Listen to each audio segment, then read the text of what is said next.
you have any friends?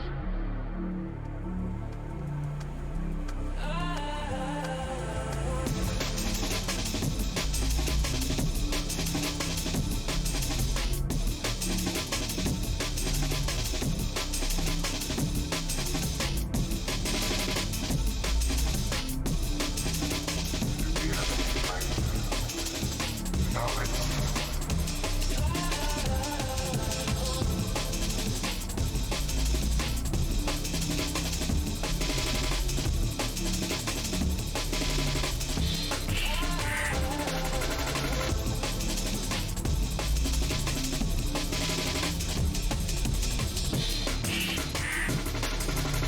Knowledge is everything.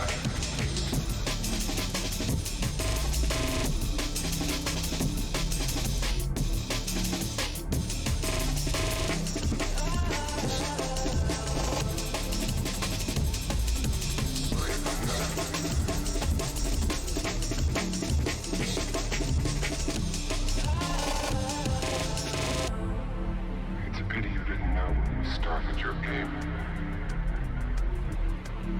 that I was playing too.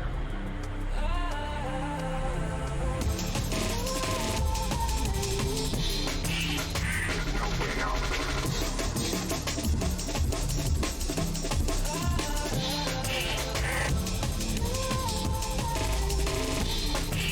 Our discovery. There's no way out.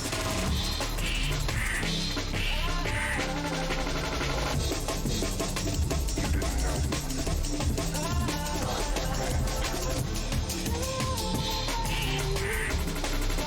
There's no way out.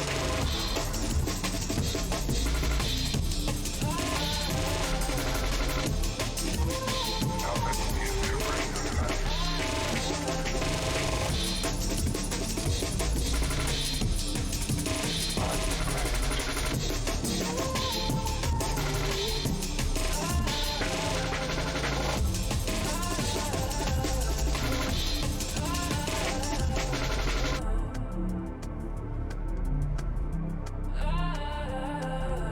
You'll slip up one of these days.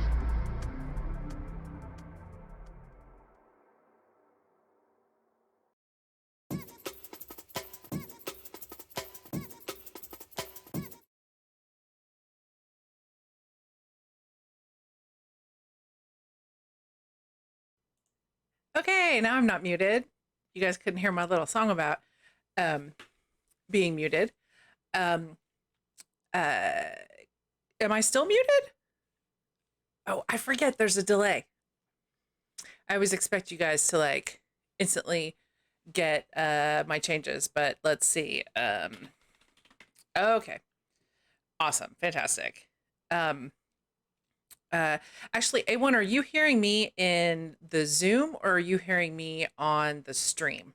Because I should probably unmute myself in the Zoom for you because I forgot to. Um, in fact, I'm just going to do it. And if it causes a problem, yeah, okay. So I've unmuted you in the Zoom. So if you just don't want to deal with the stream, you can cut it off. It's fine. Hey, Stitch, good to see you. Awesome. Welcome, everybody. Thank you so much for being here. I am so excited. I missed you guys over the weekend. I just want to say big ups and shout outs and happy Father's Day to all the dads this weekend. Darth Liquid told me about the present his kids got, and I know there's not a kids' day because every day is kids' day, but Darth, your kids might deserve a kids' day with that gift. So, yeah, happy Father's Day to everyone, to dads, to moms that are being dads, to foster dads and uncles that are like dads, all of that. Big ups to all of you guys, and I hope you had a wonderful weekend. I enjoyed seeing my dad for the first time since lockdown, so that was really exciting. And I got all my hair cut off, which is amazing. Like, it dries so fast. It takes like 2 seconds to fix it. I don't even need a comb. Life is good. Um, anyway, I am super excited for tonight. We have the one, the only, the incomparable, incorrigible, whatever we're going to call him, A1 Voodoo here from Escape Velocity Official. And this is particularly exciting for me because his partner in all things, SenseNet, was my very first guest. Brave girl. I mean, it could have gone anyway. Let's be honest. It could have gone in a million different directions. And instead, I was nervous, but it still went well. And she was a pro. She made it super easy for me. And now I get to have A1 on, which is amazing. And he and I have started to have conversations about what I think are really interesting things, but we keep stopping ourselves because we're like, save it for the stream, save it for the stream. So now the stream is here. And we don't have to save it. Oh my God, Stitch. Oh, this is amazing. Oh shoot. Stitch commented on what actually is very true about you, A1, that you love white pants. You are a man of white pants. And I have to tell you, this is brave. As someone that is very clumsy and frequently spills things, white pants are like not an option for me. Not gonna happen. So yes, A1 loves lots of things. Yes, and the booty emotes, which are some of my favorites on Twitch, I must say, including the white pant booty emotes. So, you know what? That just occurs to me. I'm gonna have to ask you about this when we bring you in. But Stitch says you are the Don Johnson of D&B. Oh, let's just go ahead and bring him in. We're having too much fun right now. You guys need to see his face too.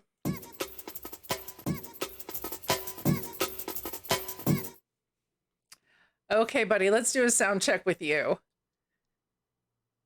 Oh, wait, shoot. I muted you in. Okay, I am asking you to unmute because Zoom is weird. So, hey, there we go. How is everybody? I can hear you now, so hopefully they can hear you now too. Hey, Harakiri Tiger, good to see you, buddy. Big ups to you. All the ups. Can everybody hear our man A1 just fine? Okay, good. Stitch says lovely. But of course, he thinks you're the Don Johnson of D&B, so he may just be talking about your rugged good looks. Who knows? Everything good on our volume? You guys can hear us okay? We're tippy top. Yeah.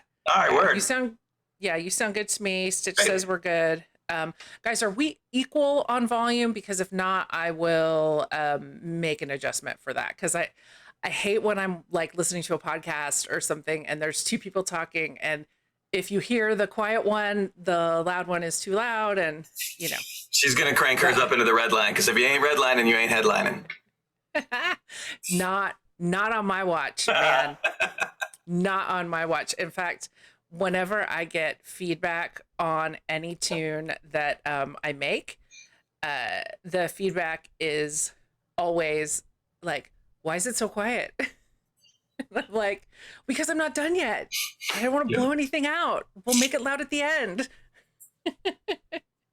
So I have a question. Man? I'm good. I have a question. Is everybody ready for the discussion that we're going to have tonight? We're going to talk about supply plasticity in emerging markets. It's a big topic. Cryptocurrency. So yeah, hey everybody. This has actually been a long time coming, and I'm really happy to be here. Thank you, girl. Yeah, I'm super excited. I think the first time we talked about it, I think was maybe in December. Could have been. Feels like it was ages ago. So much has happened to everybody. I know. It's crazy. What was I gonna say? I got distracted. Yeah, like it shouldn't feel that long ago, right? Because it's only June, but at the same time, I have people subbing now. Hey, thanks for the follow. Hey, Secret Structures, good to see you. Oh man, I should have got the gold GIF just for this occasion. That would have been that would have been good. That would have been mint. Yes, it would have been very, very mint. But yeah, the other day, and actually it happened today too, Darth Liquid subbed. 7 months. I'm like, how have I been streaming long enough that people Yeah, have man. subbed for 7 months? Yeah, it's crazy. When we started talking, we were in a COVID world, and now we're in a quote Yep. unquote post COVID world. So a lot has Yeah. happened, and people, I think you started in on Twitch at a really, really fortuitous time, so Yes. people were super eager, and that's good. Yes. Yeah. Yes. Lucky number 7 is dope. Yeah, me included. I was very eager. It was amazing. Mhm. But okay, first of all, just while you're sitting there, because I wanted to ask this on Friday night and I didn't. Yeah. Are those control vinyl? Are they clear control vinyl? Yes. Yeah, they are. That's wicked. Yeah, They let you show off your slip mats. Correct. Yes, that was the whole purpose. I've been using these slip mats right here. These are my lucky mats. I've gone through, I don't even know how many butter rugs over the years, but these slip mats, I bought these in England at Black Market Records in 1998, and these are my lucky mats. I would not travel. It doesn't matter how far, flying or cars or trains or anything, no matter what gig we were going to, the whole crew, whether they knew it or not, were playing on these. So Like because it or not, this is what comes. yeah, and because we've had them so long, it was time to change them out. And did you buy these or did they send these to us? Because I know Repertoire sent us a bunch of stuff. But yeah, so we bought these from Ricky Law and Ben Repertoire. Yeah. We're gonna have to talk about Ben Repertoire here before too long. His name will come up in Yes, it connection will. with at least one other topic. Yeah. So that's exciting. So okay, so let's talk about A1 Voodoo for a sec, guys. So this man has worn, if not every hat you could wear in like the electronic music scene, just about every hat. So we have DJ, Wow. Yeah. music producer. Yeah. Oh God, I forgot about this one. Label owner, mastering engineer. Yeah. Yeah. And also has more names than words that the Inuit have for snow, which I love. I absolutely love that about you. When Sensenet was on and she kept talking about Clearwater, I was like, who? Like, I'm thinking in my head, and finally I got the context, and I was like, but why? Yeah. Lots of What's names. going on with that? I like having for projects like creative projects. I've really enjoyed the whole idea of having tons of different names, and I'm not the only person. Of course, there are a lot of other people. Not to go too far off into that topic, but my name now that everybody knows me as A1 Voodoo is actually a joke between me and A sides, so that my name could always be above his on flyers when they do them alphabetically. So, but he himself is also a person. If you go look at like Roll to Beats or Discords or whatever, and look at A sides, look how many aliases he has. He's far more aliases than I do, so I can't beat him on that game. But yeah, I'm a big fan of having names for different things, and I have had many. I have many. A lot that most people don't even know. Well, many people don't know are me. Yeah. Well, you got to keep some mystery, right? And sometimes you want to. I'm a fan of that. Well, sometimes you want to make a departure, right? And you don't want people to see it and start listening and expect one thing when they're going to hear something else. Yeah. Give them like a fresher perspective, right? It totally gives you freedom. It really does. It gives you freedom. Yeah. There's a opposing school of thought, and that is don't ever change your name if you want to find, heavy success, because branding, personal brand, why would you dilute your brand, and et cetera, et cetera, et cetera. And I can't say that they're wrong specifically, but they're wrong unless you want to do one specific thing. So yeah, I like the freedom. I love the freedom. Yeah. Plus, like, you can like cultivate an era of like mystery around particular projects, right? Yeah. And that's fun. There's something like exciting about that. I think there's something to be said for it. Tough Love Dubs is a good example of that. Totally. Okay. Yeah. You know what? While we're there, let's talk about Tough Love Dubs, because I have heard of that name for a long time, but only when I started looking at the remix contest, which we'll talk about too. Yeah. Only then did I discover that every artist is basically a secret on the Tough Love Dubs releases. So A, why, and B, I mean, obviously you've gotten artists that are down with it, but like, what was the reaction from them initially at this idea? Uh, Everybody that's involved, fully on board right from the top, because it's a specific type of headspace. So yeah, everybody completely on board. Why is because of exactly what you said. We wanted to help add back in an era right now where we live of instant access to everything in the entire human knowledge base. Yes. And apparently you can shake your phone and it turns your light on. Because of that, it's incredibly difficult, even if you're trying to stay away from information. You know, like how many times have you heard somebody talking about some topic or person or another, and then you've never actively thought about them or seek them out, but you know much more about them than you would normally, and it's just because you're bombarded with all this information. And so I thought, you know, let's just take some of that information out of the equation, full stop. And if people are really interested and they like what they're hearing in the music, it'll encourage them to try to find out more, to go and find more. And it really is. It has to do with mystery and mystique and really at the end of the day, for me, it was when I didn't know jack shit about music, and I would hear something and it you know, it would resonate with you on such a purely personal level that you had to know more. But there was no internet. I mean, the internet actually did exist. I'm not that old, but there was effectively no internet like there is today. And so if you wanted to know more, you had to work. And the result of working for learning more was that you cherished every single little nugget of information that you got. Yes. And you're like, you could say the pool of pleasure that you got from the thing was much larger and much less disposable than it is today. And so I'm just trying to work on that vibe with the whole thing with Tough Love Doves, where we don't tell you who anybody made the music was. Yeah. That's it.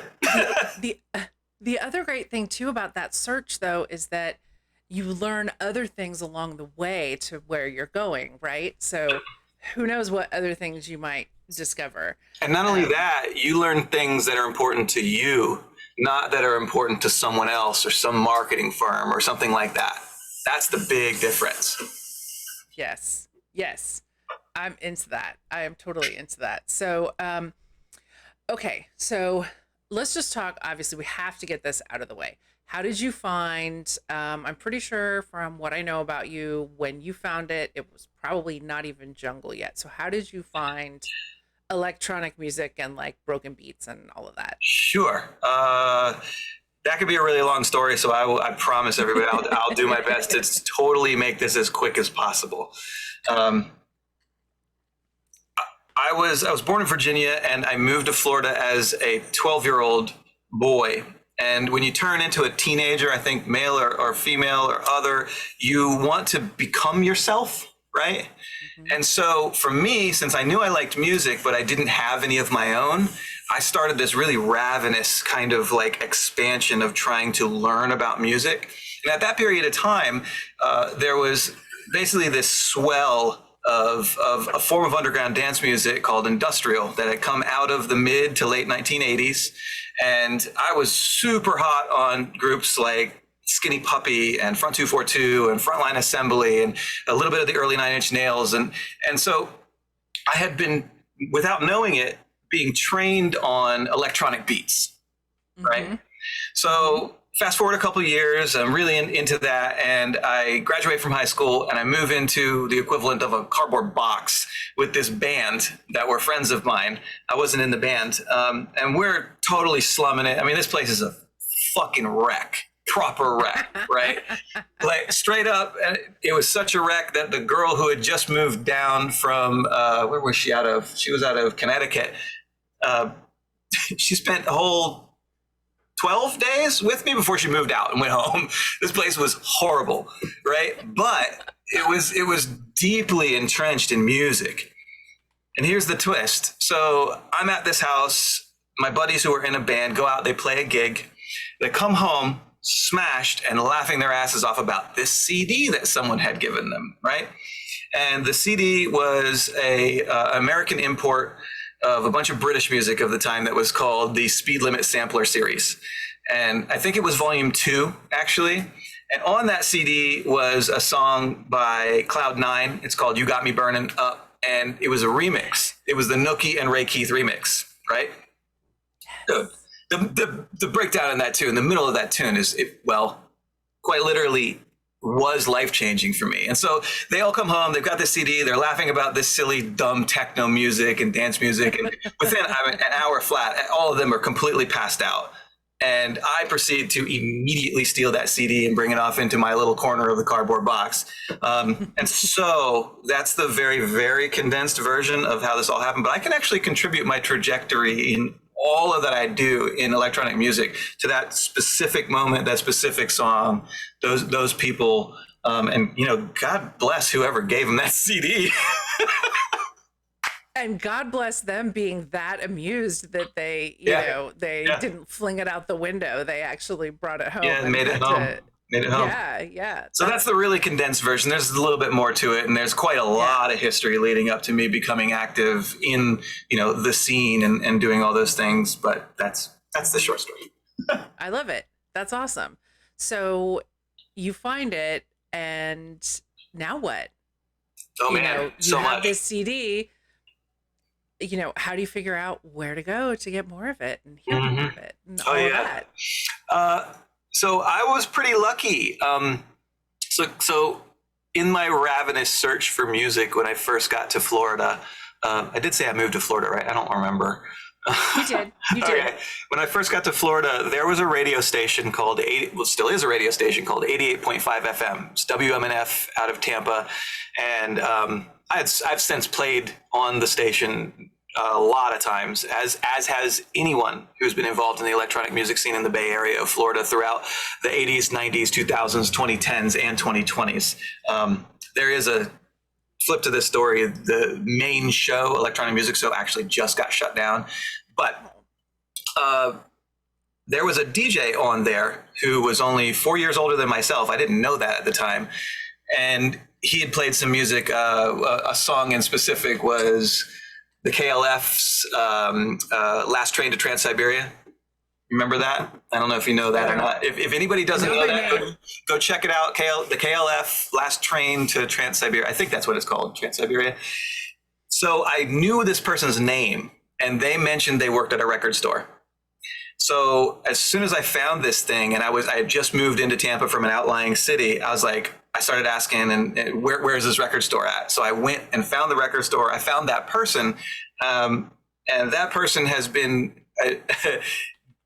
a tightly knit part of my life ever since. A very close friend of mine. I help him manage his own record label today. His name is Chris Milo, DJ3, and that record label is Hallucienda.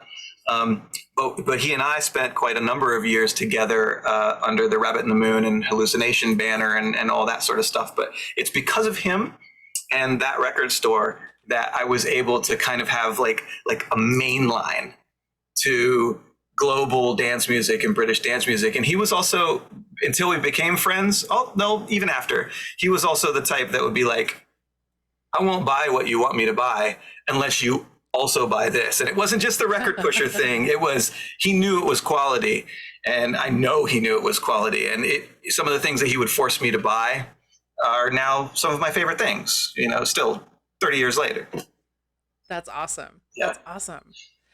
God bless the helpful record store attendant. Yeah. Sadly, we've all dealt with the unhelpful gatekeeping one, but God bless the helpful one. Yeah. Although the gatekeeping one made you push a little harder too, so there was value in that also. It was funny, in the record store days, you had certain stores that you could go to where you would get kept back from certain supplies, but then there'd be other stores you could go to where you were in with everybody and they were your gatekeepers. So yes, when you could call and be like, did you get that in? Okay, I'm coming to pick it up tonight. Yeah. And well, it got to the point with some of these guys, they would just hold stuff back for you. And then the next time you came in, like, here, I got a stack of stuff for you to check out. And if you didn't like it, then it went on the rack, which, God bless them. Yeah. That's amazing. Yeah, we got those of us that were like savvy enough to get the hookup here, I think we paid like $1 over cost maybe, and they would let us order off of their order Oh, sheet. hell yeah.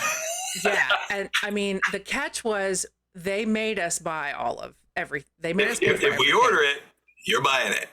Yeah. Exactly. But, it doesn't take too long before you start figuring out labels, artists, whatever. Yeah. And there was still extra that came in if you wanted to, find other things. But that's fantastic. I love that. I love that too. I'd love to hear more of your experience with like record stores, and you're pretty steeped in the culture of a really important area of American dance music history. I don't know how many people realize this, but Texas is a big fucking deal for underground dance music in the United States, coming out of the 80s and through the 90s, especially the end of the 80s. I mean, don't sleep on Texas. Yeah. Well, first of all, God bless you for saying that, because not many people know. Oh man. I People wasn't need to there get to know. yeah, right. I wasn't there until like 95, but even back then I was hearing stories about like, and of course this is an exaggeration, but like I was hearing stories about like late 80s, early 90s, like just bowls of E and just grab whatever you want when you come in. They were true stories. Yeah. I mean, sign me up, although I'd probably be a vegetable right now. But yeah, I feel very honored. Houston is where really jungle and drum and bass started in Texas, and that's where I happened to be. That's where I found it, and it was, like being part of a scene from the ground up. I still know all those people. I'm still friends with all those people, so it's a beautiful. Who were like the main group of friends that were really the ardent pushers of jungle? Like what was that crew? Easy peasy. So first of all, credit has to go to Chris Anderson from the Matrix crew, because Chris Anderson spent time in the UK in the early 90s. And so when he came back with records, which started the fire. The gold. But, yes, he was the spark. But as far as jungle goes, it was the Purr and Lion Soundflex crew all day, every day. They threw the first all jungle rave in Texas. That was my first like real exposure to jungle, and you were there. Man, it was over. It was just over. And any before we could get like big rooms, any side room took ages. Yeah, but any side room, it was the Purr and Lion. And if you like jungle and you didn't get in with them, you're gonna have a hard time. yeah, no doubt. But yeah, so props to them. Devious One, Lord Vishnu. Familiar with Lord Vishnu. Yeah.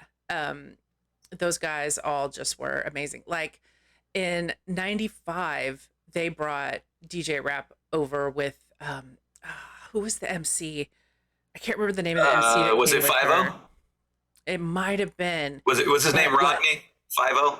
May have been. Back then I wasn't like that in. I was just like, rabid, possibly annoying, asking all the questions, very excited kind of girl. But yeah, so I mean, the risk for these young guys to, spend that money. And then who was the other big one? Well, this one, they weren't that big, but like it revealed a real depth of knowledge. They brought oh my God, DJ Ash and Rude Boy Monty over in 95. Yeah.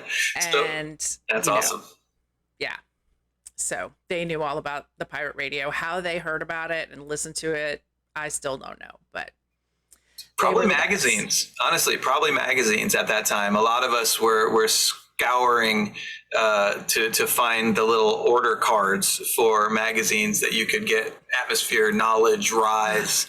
And those rags, they would make it here to the States in very low numbers, but they'd make it over. And I mean, if one was like imported, like somebody had gone there and just happened to bring one back in their stuff, you could pretty much guarantee that one issue of that magazine would influence 40 people. It would just trade hands and travel around, and whoever thought they owned it, they didn't own it. I still have the mix CDs from Knowledge. I found them when I was moving. I was like, oh my God, I can't believe I still have these. I have a stack of all my rags as well, and I cherish them. I'll never get rid of those things. I wish I still had the magazines, but I don't. But yeah, I remember Vishnu, like when I was like, finally, okay, I'm going to DJ. He was like, okay, here you go. And like gave me a stack, and he's like, get learning. And I'm like, I've been learning for a while. Don't act like I'm brand new. But yeah, God bless MK1 and his team and their very hard work on Atmosphere, because where would we be? Yeah. Where would we be here in the U.S. without it, man? We had a fortuitous meeting. What was it now? 2 years or almost 3 years ago. Anyway, he has our old mixer, and I was selling it on eBay. He hit me up, and for some reason, the way this person was typing to me, I was like, "Hey, we should probably hop on the phone and just like so you can get to know a little bit about the mixer." And turns out it's freaking Mark, one of the guys from Atmosphere magazine, and it's just crazy how things work. We were both kind of thrown aback by it, at how tiny a world it has actually become now. But love it. And we'll be hanging out with them on Thursday afternoon. Awesome. Yeah. Guys, if you don't know, DJ _ MK1 is the mark that A1 is talking about. Yes. Also, DJ _ Mr. Flex is one of his close people, and they are both close to the great Norbski with 3 eyes. And you guys are going to be on her Rants and Bants on Thursday, right? You that and is correct. SenseNet. Okay, correct. What time? What are the times, babe? We're going to be 4 p.m. Eastern till 6, I think. And then we'll take a 3-hour break, and then we're going to do the show of our own. I don't want to get there yet. That's going to be a big show. Yes. So anyway, while we were talking, I wanted to get that in there. Cool. So Meta Pattern actually asked a really great question. Yeah. Let me get it up here on the screen. So what and when are the origins of the Clearwater name? And then we already heard about the A1 Voodoo name, but repeat it for those who have just sort of come in. Sure. So the first question, brother, that's just my name. Clearwater's my name. So my dad's middle name was Clearwater. When I was born, I was given the Clearwater name as my name. But so that I had a normal name, I've got David in the middle. So Clearwater David Hawes. And the joke for him, although not so much a joke, was, by the time I grew up, my parents were hippies, I'd be the only Clearwater left on the planet, which thankfully is not the truth. But yeah, it's just, so that's where that comes from. That's my name. So hi. And for anybody who happened to come in later, the name that a lot of you guys know me by, A1 Voodoo, which is actually a very new name. It's my newest name of all of the artist names. That is a joke between me and A-Sides. So that on the big flyers, all artists get put on alphabetically, and so I would always be on the list before him, because A1 - Voodoo is above A-Sides. You're on the list. Yes. Since that's over here, she's like, "You've been on the list before me plenty of times." That's the point. It's the joke. It's the A1 Voodoo. Now, to be fair, that wasn't the whole reason. The whole, the A1 thing actually comes from part of that joke of us fucking off. But the voodoo part is, it's supposed to be the best voodoo, the musical voodoo, the A1 top shelf. That's kind of the idea. That's the idea. A little bit of b-boyism, I guess. You're basically like the AAA towing that wanted to get to the top of the Yellow Pages. AAA Voodoo. We got the best towing. Yes. Can you come help me out with my car? Gotta go with AAA Voodoo, not AA Voodoo. Forget that guy. You never find him. Okay, let's see. Any other questions? No. 916. You should change your name to 0916. Then you can get to the top. 0 with a dash. The dash is important. The dash is special important. Characters, man. A0-2. Now you know. The more you know, guys. Yeah. Every day is a school day here on DMB Q&A. And it's funny because the A1 Voodoo name is like the newest name. So many people have no idea. Well, they know now, but we started streaming on Twitch this month, 3 years ago in 2018. Wow. Yeah. I think one more. I think this is Friday, and that's it. That'll be the first week of the 4th year of Twitch.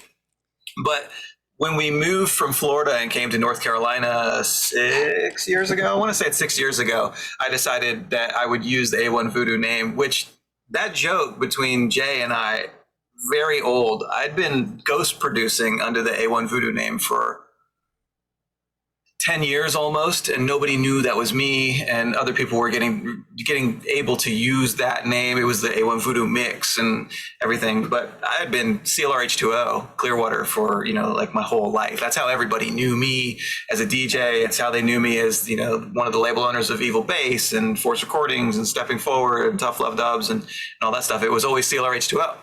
So, 20 some odd years of that. And then all of a sudden it seemed like I just became A1 Voodoo, but it was just a name that I had been using secretly for other people's projects for a long time. That started as a joke. Very nice. Shoot, I lost my train of thought, and that's what I love about not having rules is we can go any direction. Okay, Stitch is mentioning the remix contest, but we're going to talk about that a little later because I want to talk about the contest and what time it's at the same time. And more people are here toward the end of the show, and I want them all to hear about it. Yeah, totally. So, Save it.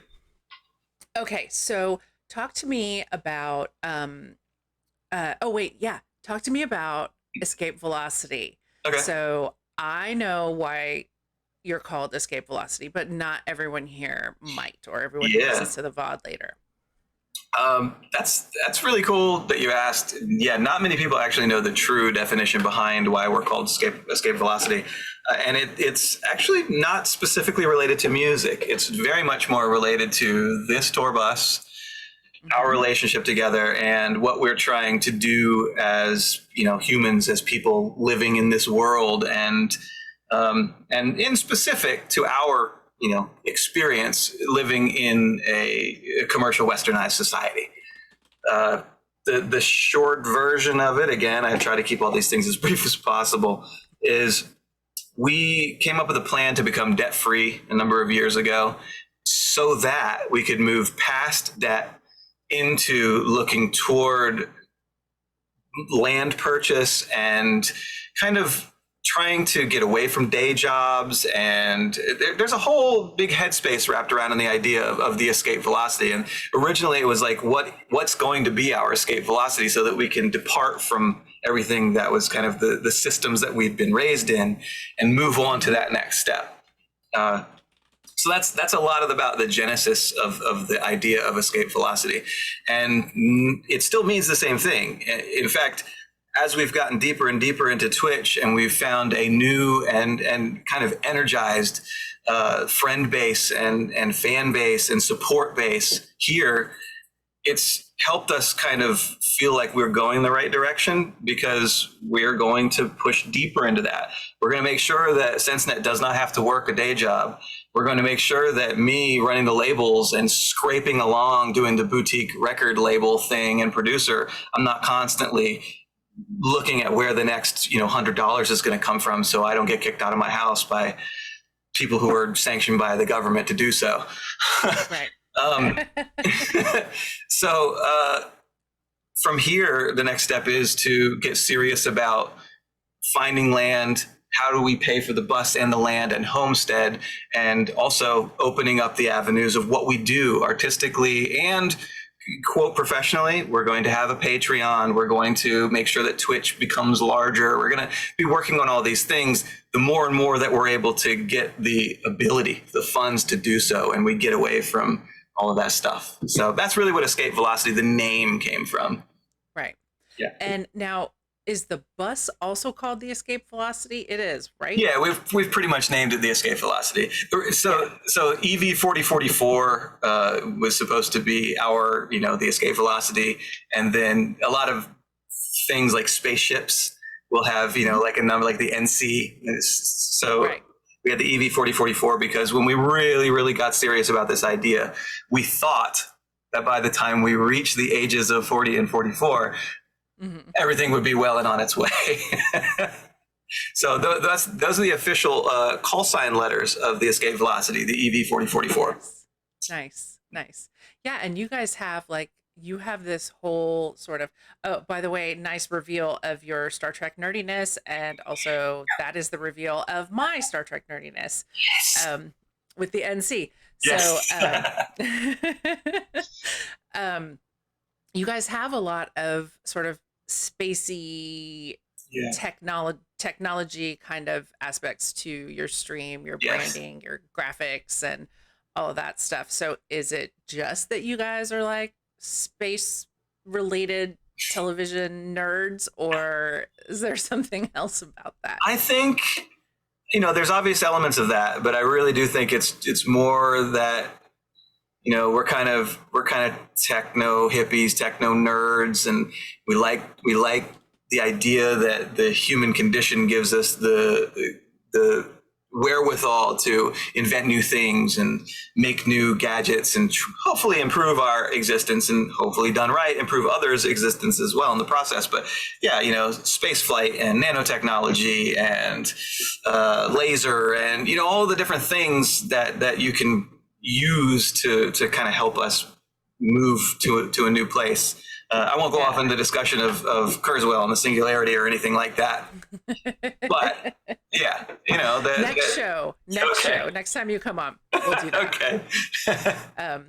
But yeah, you guys are really, you're really makers in the sense of, I mean, I would consider your bus and the work that you're doing there like maker kind of work, right? You are taking we're never satisfied with how a thing is. Yeah.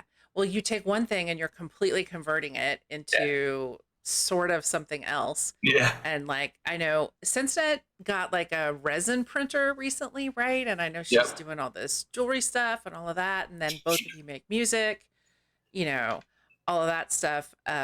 It's crazy. We've got our hands in a lot of little pots. How do you find time? Because I have to tell you, ever since I got the controller, I'm obsessed with it, and I haven't been in Ableton hardly at all. I had to really knuckle down for the remix contest, which is awesome. So yeah, it was really fun. It was good to have a deadline that made me get in there. But how do you guys find, splitting your time between work and rest and hanging out with each other and music and all of these other creative pursuits and the bus? I think that's I don't believe that we're unique in this struggle. We may have chosen to be involved in a lot more topics maybe than some others, but I think that's the question that a lot of people who are lucky enough to not have to worry about the basics of survival are dealing with. Everyone's got their problems. Our problems are not fresh water and sewage, thankfully, and as a result of that, we've got other problems, you could say, and those problems for us are trying to be better people with the advantages that we've been given. We went vegan about 5 years ago, and we're pretty stout about it. That in itself can raise a whole bunch of day-to-day difficulties that you don't normally think about. Like, if I need a new pair of flip-flops, where do you get a pair of flip-flops that's not made out of petroleum products, isn't from a sweatshop, isn't with leather on it, and like little itty bitty things that you wouldn't normally consider as you start to open your eyes to the constructs of how everything that we take for granted are. Like, this is a plastic and metal mixer, but what did it come from? And you start to think a lot more about that. But how do we find the time for all this stuff? I don't know. I think you just keep putting one foot in front of the other. Mm-hmm. Yeah. Really, well, it's not easy, and no one person I think you ever see on the internet or on a television show that's smiling and happy. We're genuinely smiling and happy when we're performing. we're not always that because we have the stresses that everybody else has too. Like I said, escape velocity is very much about getting SenseNet out of the day job and me away from hustling as hard as I've ever hustled since I was 17 years old until where I am now. Right. So Right. yeah, how do we do it? I don't really know. We just keep doing it. Yeah, I'm going to throw out a guess that a big part of it is the very unsexy that nobody wants to talk about around art, which is prioritizing, right? Yeah. That you have to say no to some things to be Yeah. able to say yes to others. Well, that's a perfect example. You guys know that we used to stream 3 days a week, every single week on Twitch, and had for years, and we had to go down to 1 day a week, and that's by every sense of the word affected how many people see us on Twitch, our growth on Twitch, and how many. There's probably people in here hanging out that have no clue who we are, and that does not shock me in the slightest. So yeah, you have to make sacrifices. We did have to make some sacrifices on time so that we could devote more to renovating this tour bus. If anybody hasn't done it already, I hate to hawk this on you, but if you are interested about the tour bus, we have a Discord and there's a whole room for it. And YouTube and stuff. I'm gonna pop that in here, but also, guys, the guest Discord link will be coming up throughout. And this is an amazing Discord, by the way. I have my dumb little joke that I put on my things, which is like, come on, you need another Discord, right? Because all of us are in like 12 million. But their Discord is actually super cool. Thank you. Well, there's like here's one I've never seen on any other Discord. You have a channel about financial freedom. Yeah. And super important to all of us. Yeah, that's a really good thing. Financial literacy, they don't teach you that in school. And yeah, right? Like super basic idea. But yeah, they have that. They have all of your standard, musical stuff, places for you to promote yourself, ask questions, ask for production advice, So if you are looking for a Discord that has a lot, I of course must recommend the 1134 Discord. Yeah. Hell yeah. And then the Straylight Discord are both really good spots to get all of your to get super great connection with people, but also to get answers to questions and help and support. Well, we found that we don't really like Facebook at all, or Twitter or Instagram. I keep a Facebook account open because of the record labels, and for like today, I told people who there are many people for a long period of time that are aware of my accounts, and so they would not otherwise know about you and I talking right now. And maybe some of them, if you're in the chat right now, big up to you. Maybe some of them are here as a result of that. We keep that around for that purpose. But we are not a fan of modern social media in any way, shape, or form. We like the Discord because it's controlled, like any of you who have your own Discord, is controlled by you. Yes, there are restrictions technology-wise, but you don't have to host it like you used to have to do with PHPBB, and stuff like that. So if you came from the message board world and the forum world, which was huge in the real heavy days of the drum and bass world, this is like that on steroids, and we love it. And we like that we have communities' choices to run what happens there, not the corporation's choices. Yes, of course, someone owns Discord, or it is a business, but it is an entirely different set of tools you're given to work with, and it's not algorithmic. And that's exactly, I just put that comment up. Meta just said no algorithms, and that is massive. The other thing I really love about Discord is that, on those old bulletin boards, you come in and everything with a new comment is at the top. And I always felt so much pressure, like I have to read the whole thing, because what if I missed something? Like, what if I missed the really good, the really good nugget of information, or like the really juicy flame, whatever it was. And for some reason, Discord is like super freeing on that, because if you want to scroll up, you can scroll up. If you don't, just jump to the most current message and you're good. Yeah, it's working very well. And it's given us what we needed to be able to give everybody else news about what we're doing. Right. I mean, obviously, we talk about Escape Velocity and everything, but actually the umbrella to everything we do is Straylight Music Group, which is a bunch of record labels. And so we've got rooms for each of those record labels. So yeah, I don't know if anybody's getting the William Gibson references here, but the more you get down our rabbit holes, you'll. Okay, well, speaking of that, Yeah, Tibbet All Stars. I'm guessing how to say that. I know the All Stars. It's the other one. Tibbet All Stars, maybe. He asks, what's the meaning? Yeah. Sorry. What's the meaning behind the name Via Straylight? Which I'm assuming. There you go, Villa Straylight. Then you can tell us about Straylight as a part of that. Cool. Okay. So Villa Straylight. I name all my phones and computers and everything after characters, places, concepts from William Gibson's initial 3 cyberpunk novels.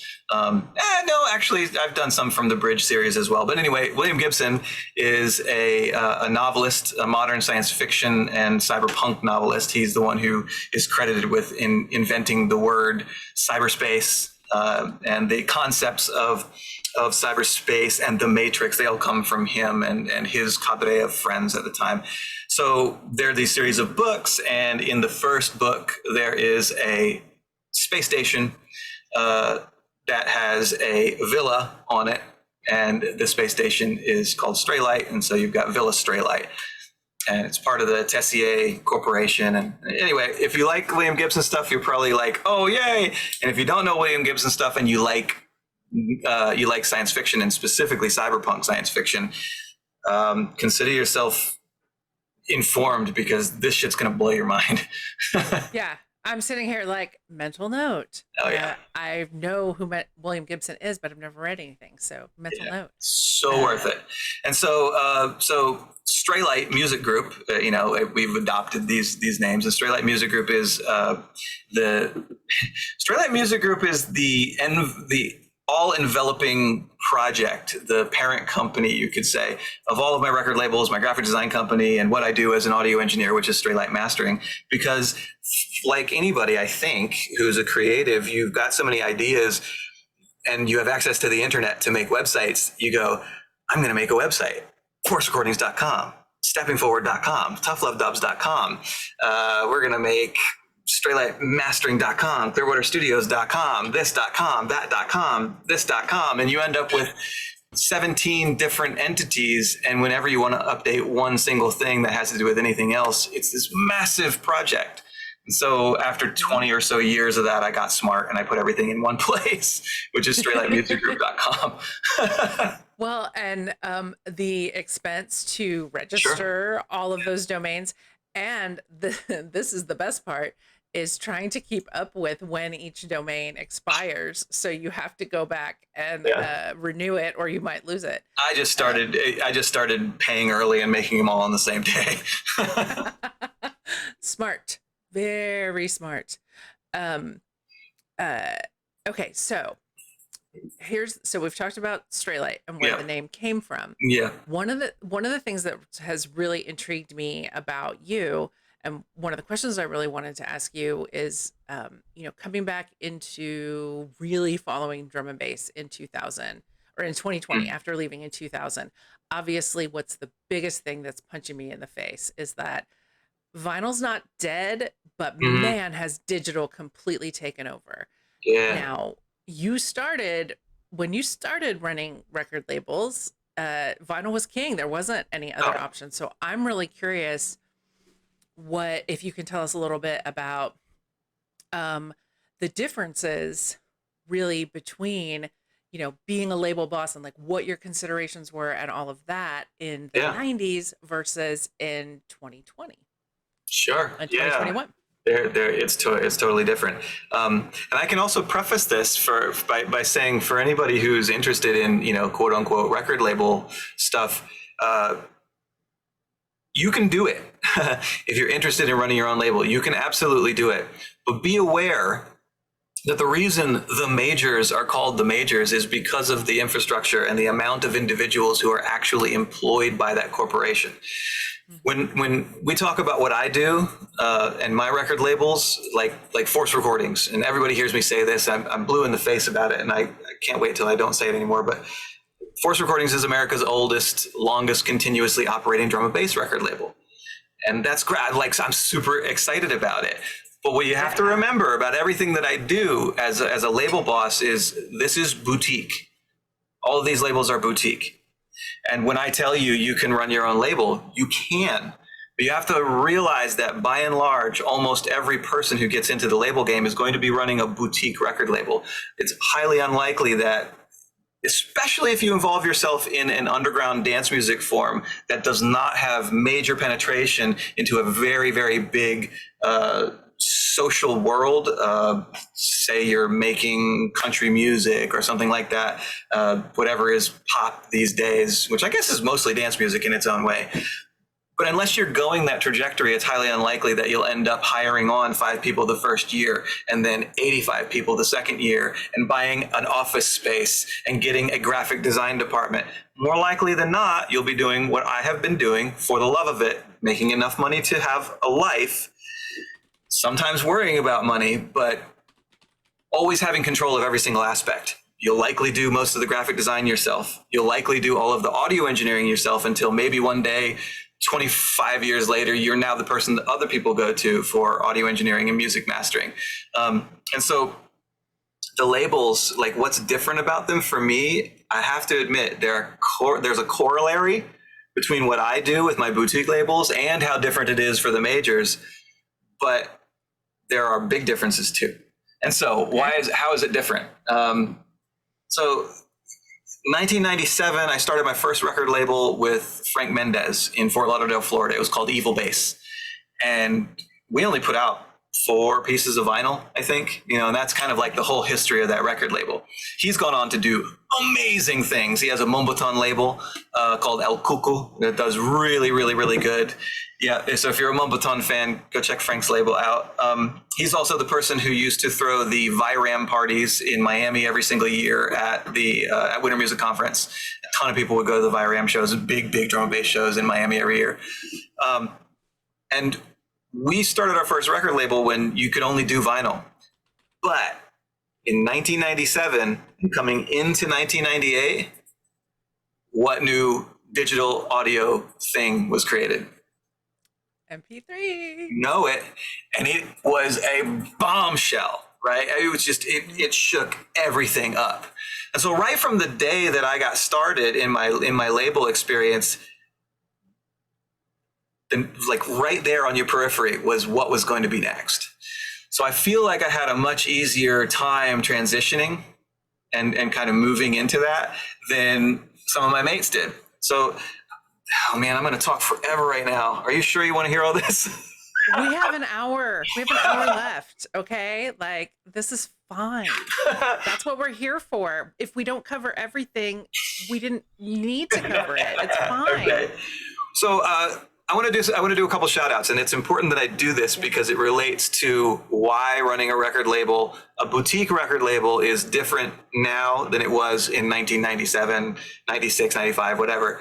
I got started in all this, credit where it's due, from Steve McClure, David Christopher, Steve Echon, Chris Milo, Berkeley Meyer, Chris Hawks, and all of the people alongside myself who were Hallucination Recordings, and internally in that group who were Rabbit in the Moon. That record label and everything that we all learned together in the process of all the live shows and the releases and the sub-labels for Hallucination, that experience was solidly analog. It was solidly pre-modern internet. It was solidly before digital. So everything I learned up to that point before actually doing anything, being book smart, was all about the old methods. And I feel like they gave me a really, really good foundation to work from. But I also wasn't, and I really feel like I'm super unique in the fact that when I tried to get started, because I learned a bunch of solid skills, but wasn't tied down by them through direct experience. Because right when I started my own first record label with my mate, MP3s were right there. They were right there on your periphery. So the major differences now, obviously, are something we talked about a little earlier. There's not as much mystique. There's not as much mystery in the music. It's so much easier to find anything and everything. Or more importantly, you're often being pushed all of the information, whether you want it or not. And so getting a piece of music that you want to release on your label out into the world, you have every opportunity. I mean, the tool set that we have now is astonishing. It used to be you had to figure out where to get your record pressed, which was hard enough. But then you had to figure out how to contact a person who knew a friend who had the phone number of a guy who worked at a distribution company who might maybe on an off chance, if you caught him at a party and they like the Coke that you did or something, offer you an opportunity for them to distribute your record to all of their little record shops that they have. It was a real, like a Byzantine network of handshakes and who you knew and how often you could physically be in the same place with another person. The idea of actually flying to another country just to have a meeting with a group of dudes and a group of girls that were like, what do you make again? I mean, we release, techno in Germany. What is it? Like, that was totally a thing you had to do. Now we have all these tools of technology that we can use across the internet to do everything they could do at that time and more. Boutique labels like me, I don't have the marketing infrastructure nor the budget to really kind of use all these tools as well as they could be used. But the fact that they're there to use and my experience with them lets me use them as effectively as I can. So, but I think it was important to shout my friends out. But by the way, Steve McClure is Monk. Dave Christopher is Confucius. That's my old roommate, Rabbit in the Moon. Ichan, that's Bunny and Pascal. They're the guys who are the main dudes from Electric Daisy Carnival and Insomniac Productions. Berkeley is Hallucination on Film. He's been working in the professional video and nightclub scene in Las Vegas for the last 15 years. Chris Hawks is the person who was the guy who taught me a lot of what I know about early audio engineering and was the one who brought me into the fold to be part of the sample couriers for all the early, well, not all, but some of the early Rabbit in the Moon songs and Pimp Juice tracks and all that sort of stuff. So I just want to give those guys credit because it was through their knowledge and love of me, because I was just like you. I needed to know everything. I had to be involved. I wanted to ask questions. I wanted to do things. Let me carry that. Let me push that. Let me plug this in. Let's do this. Yes. Yeah. So if I roll up the speaker cables, can I get 5 minutes with you to talk about XYZ? Straight up. And then the next thing you know, you're working in the nightclub with them. You know? Yep. And then after that, you're doing a flyer for them. And then after that, you're going to a gig with them to help do a stage show. And then it grows and grows and grows. But it's because of that enthusiasm. And so my enthusiasm with those people helped me gain knowledge of the music industry.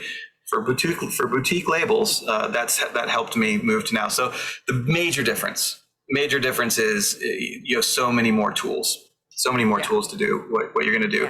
And also another major difference, which I find to be a huge downside, is that there just is so much less genuine enthusiasm about this beautiful form of artistic creativity that so many more people now are doing, because we are being inundated by technology, by so much of it.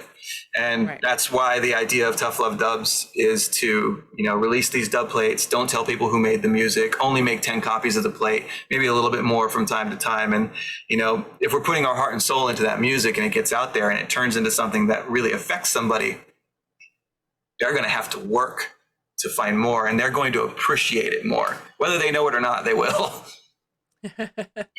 Okay, before we you moved really fast through Rabbit in the Moon, but I just want to tell everybody, if you were if you were not raving in the States in the mid to late 90s, you might not have a clue who Rabbit in the Moon is. So for those of you, and there's a reason for that period, for that time period, live PAs were a thing, man. They Prodigy, were Crystal magic. Method, Fatboy Slim, Rabbit in the Moon.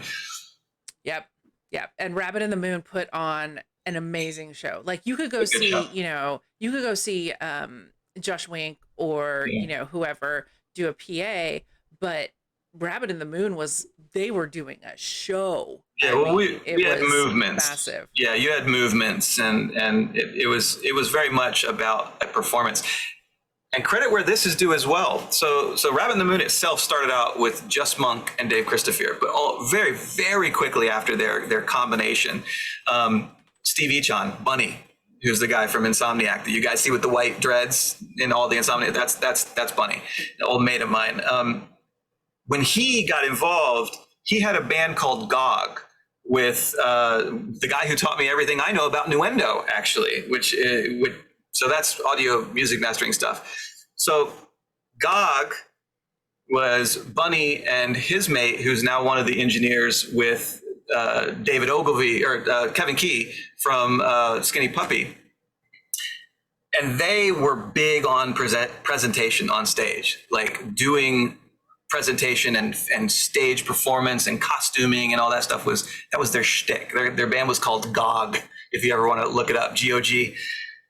So Bunny came to Rabbit in the Moon and kind of revitalized this idea of let's do big performances. And then the music that Dave and Steve were making everybody was getting on it. It was a big flipping deal. And especially the Burning Spear release and what happened with Robbie and Gavin Hardkiss and everything, that really opened up a lot of new doors. And so that idea very early on in Rabbit in the Moon was this needs to be more than just dudes on stage with gear.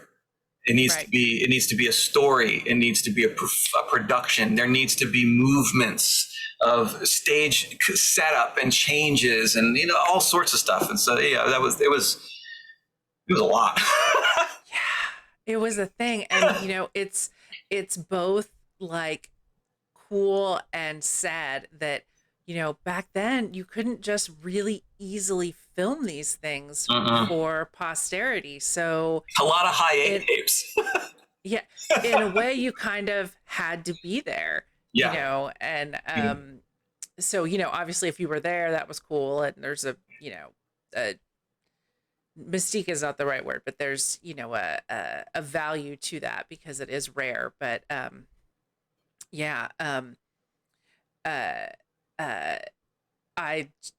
I'll never forget them. I just will never forget the insanity. I think I saw them the first time in New Orleans.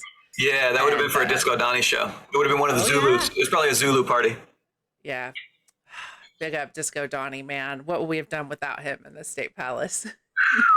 Man, Donnie and I had a moment in Miami in a elevator. That was awesome. I love Donnie. He didn't have he didn't have an easy run of it either. Donnie definitely in the middle of Donnie's story was a very, very hard time. Yes. Yes. Yes. Big up all of those anti-rave laws, man. Like, I mean, and don't get me wrong, State Palace got down to some wild shit in there, but there was nothing like it.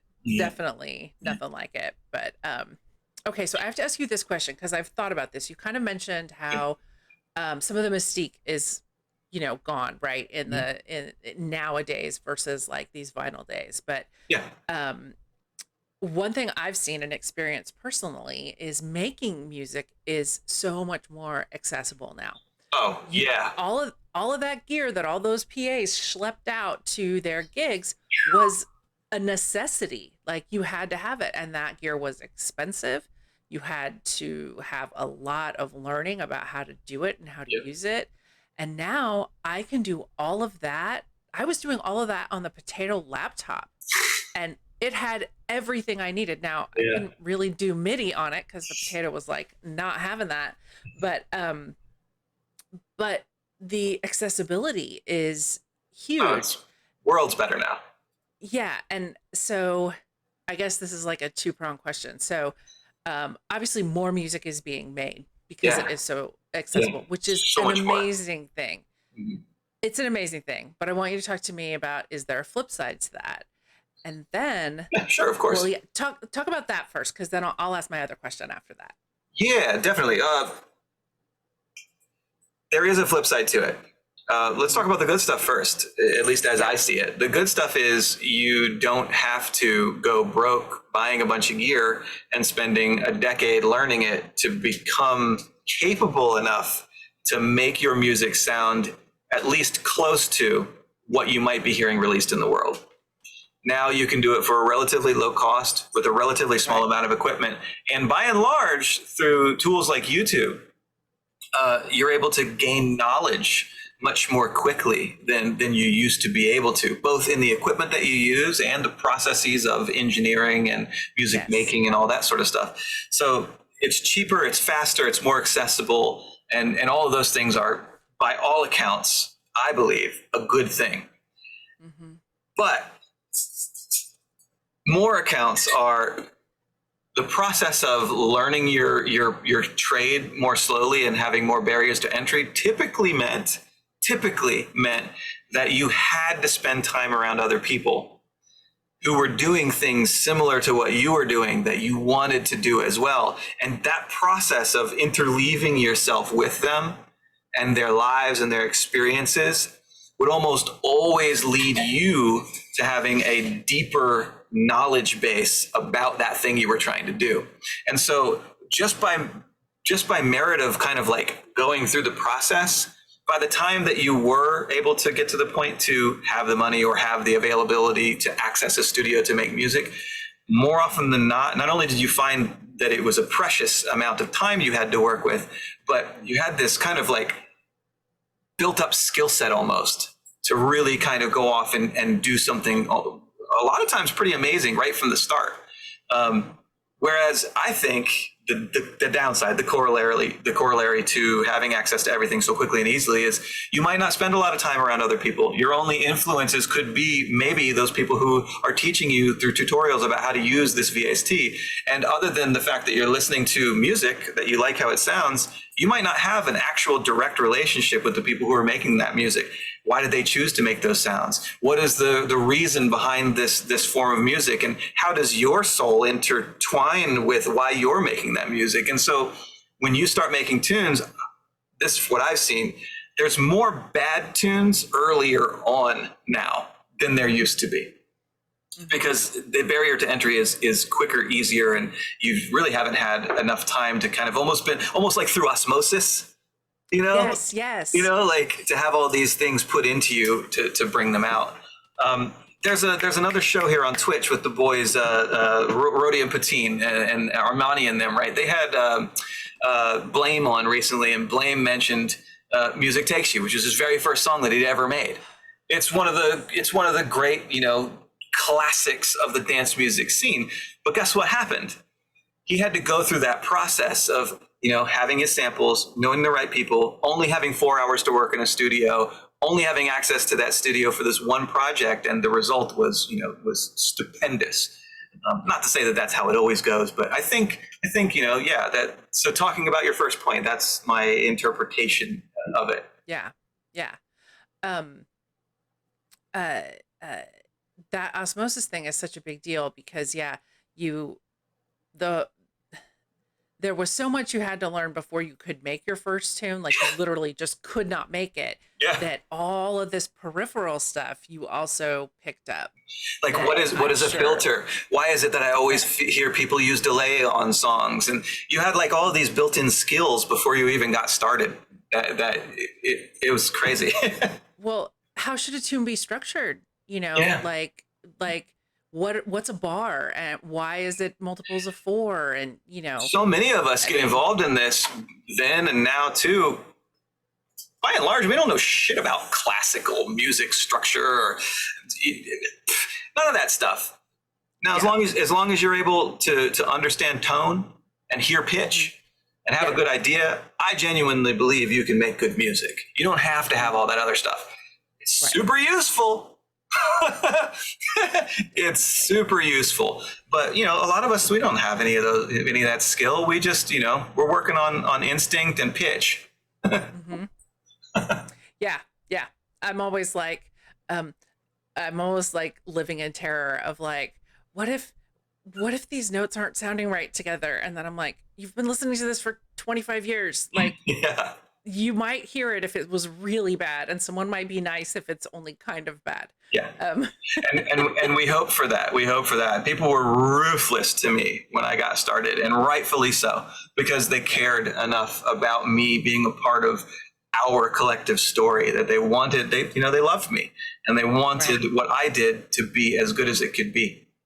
yes. And I appreciated that, because it was, you get some rough shit when you're starting out. that detailed, really pointed criticism is hard to hear sometimes, but it is so valuable. I mean, if you can't take criticism, you're never going to become good, period. Well, yeah, shoot at anything. Yeah, but like deliver me from the, oh, it sounds really nice, I like it. Like, it's just not helpful. It's like, I know this is not perfect. So like, what do you really think? Yeah. You know, I'm not asking you because I want you to tell me how good it is, because I know there's something that needs to be fucking fixed in it. Like I listened back recently to the first song that I ever released, and I didn't even realize at the time how much I weighed. I took the full weight of my song and laid it on top of a sample that I nicked from another track that is very important to that other track, and I didn't really have a concept of it then. Now I listen back on it and I'm just like, it's a great song. I'm very happy with it. I think I did a good job, but had I had even more input at that time, I would have done it differently. Had input on the technical level, not that level. right. Yeah. It's like, there's this whole aspect that you can't teach, right? Like having ideas and, a flow and, things like that. That's really hard to teach somebody if they don't grab it. Yeah. But like, what's a side chain? And, all the technical stuff. How does compression work? It's a lot. I mean, takes a it long is time. so much. Even with all this accessibility, it's still a lot. I'd like to say something about that. Used to be, because studio time was so difficult to get and it was expensive and all that stuff. Typically speaking, people who made music, they didn't use the mouse. They didn't hit the keys on the keyboard. They didn't have anything to do with that. They had the idea. They had some of the sound sources. If they had musical skills, maybe some written music, and maybe if they were a part of a band or something, or wanted to be a part of the actual sound creation process, could sing, or maybe could play a guitar or something. Mm-hmm. But by and large, they came in with the sauce, the special sauce. They came in with the magic. And the engineers who were operating the equipment interpreted that magic and turned it into good music. Now, neither one of those people could have made that song together, or could have made that song separately. And you take the magic away, and the engineer's going to make something that just doesn't have the magic. You take the engineers away, and the magic is never going to get turned into a song. And what I wanted to say about this right now is, if you're like a new music producer, it can be so empowering to learn all about sidechaining and EQing and dynamic compression and this and that and the other stuff. But you have to make a choice. This is my opinion, but I am giving it to you. I really feel like you have to make a choice. Do you want to be an engineer, or do you want to be a creative artist? They're not mutually exclusive, but if you choose to go down the route I did, you might find yourself in 25 years being an audio engineer and a music mastering engineer, less so than you are a producer and an artist. I still make music. I still get tracks out there. I'm still happy with them. But if I put out 4 songs in a year, it's incredible, rather than many people who are putting out 40. And so if you're making music or getting ready to make music, you can. It's like a choice that you have available to you. You can be like, you know what? I don't want to learn any of that shit. Just the bare minimum, so that I don't make a completely fucked up mix. Just the bare minimum. And then I'm going to crank this track out, and I'm going to give it over to my mates who are engineers and who are mastering people. Yeah, it's going to cost me a little extra, but guess what? I'll have 40 songs this year instead of 4. Right. So just something to think about. Yeah. Well, that makes me feel good, actually. Like, selfishly, this is a good conversation for me. The other thing that I feel like, and like, I really want your opinion on this, and hey, it's my show, so I can ask the question that I want to ask. Ask away. So there's this whole concept of like, walk before you run, right? And like, crawl before crawl before you walk. Like as a new producer, if I was thinking about dynamic compression and stereo imaging and like, I mean, all of these details that are not unimportant, No, but they're very important. there's just so many of them. If I waited to learn all of those things to make music, I know where you're going. I would never make music. So like for me, my philosophy has been, I'm just going to make tunes. I'm going to learn as I go, and I'm going to accept the fact that the first tunes are going to sound like a new producer, and hopefully learn as I go. Yep. But and you are, you're going to. The most important thing is, if you're making a song, did the idea that started you making that song make you happy while you were doing it? If the idea that made you start making that song gave you pleasure while you were making that song, everything's going right. Fuck what it really sounds like on the engineering end of things at the beginning. Who gives a shit about that stuff? That's all the fidgety fucking technical bullshit that I love. Right. But a music producer doesn't have to love. You're not required to love it. All you're required to do is have a good idea that makes you feel good while you're writing your song. Yeah. Well, if it doesn't make you feel something, why are you even doing it? Like, don't make a song you don't feel anything for. I don't want to hear it. Like, nobody wants to hear it. More often than not, the person who made it does not want to hear it either. Because they made it not because they liked it. They made it because they needed it to achieve a purpose, whether that's making money or in some cases, even for engineers who have creative chops. I have a friend, I'm not going to say who he is right now because I'm kind of going to reveal a little bit of behind the curtain business right now, who has a bunch of platinum and gold records and has been in this longer than I have. And he hates the work that he does. He despises it.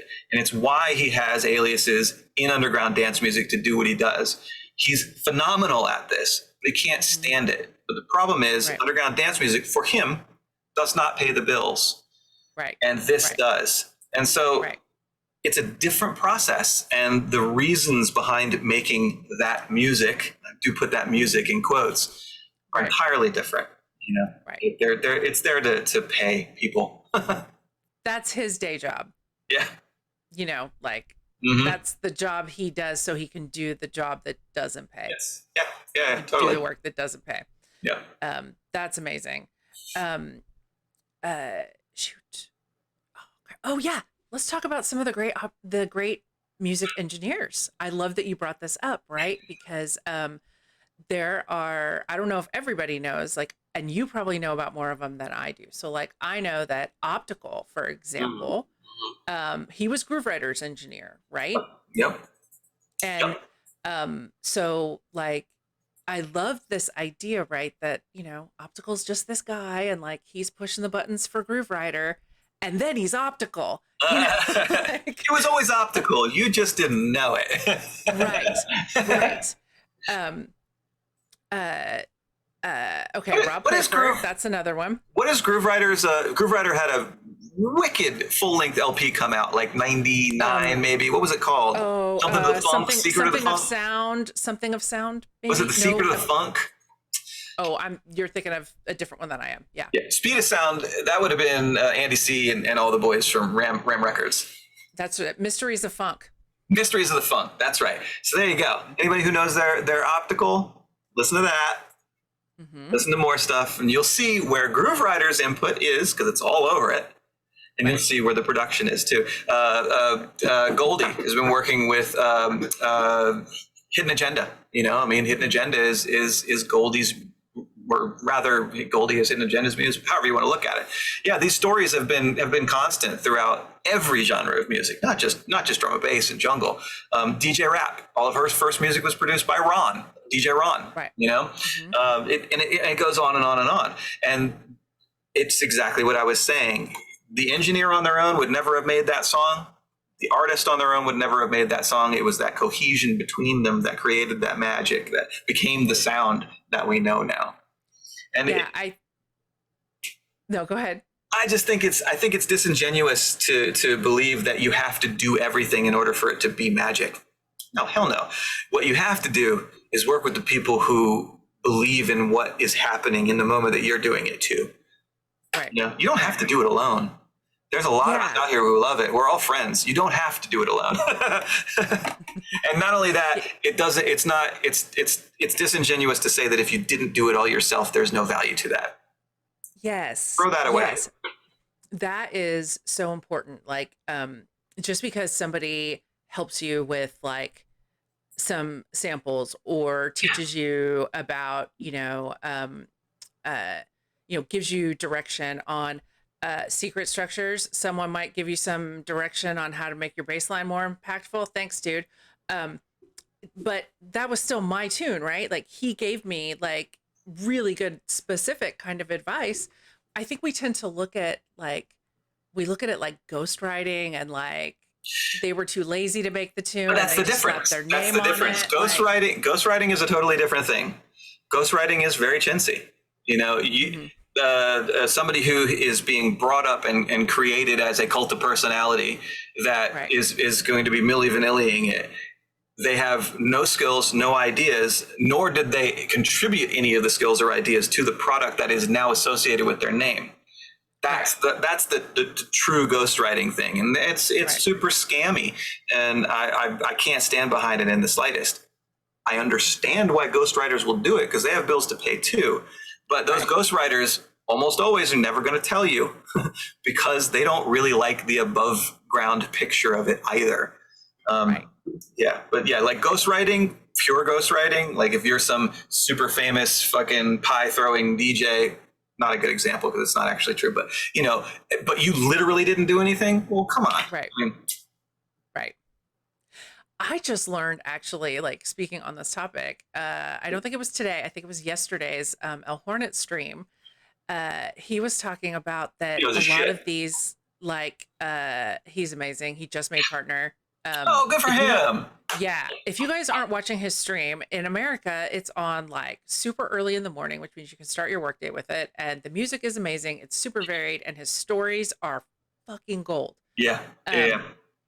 But this was one of the stories he was telling was that a lot of these like studio mixes that you hear from big names aren't actually mixes that they actually did. Like someone else put them together in Ableton for them, and now it's them talking about oh well, I put these records together and blah blah blah.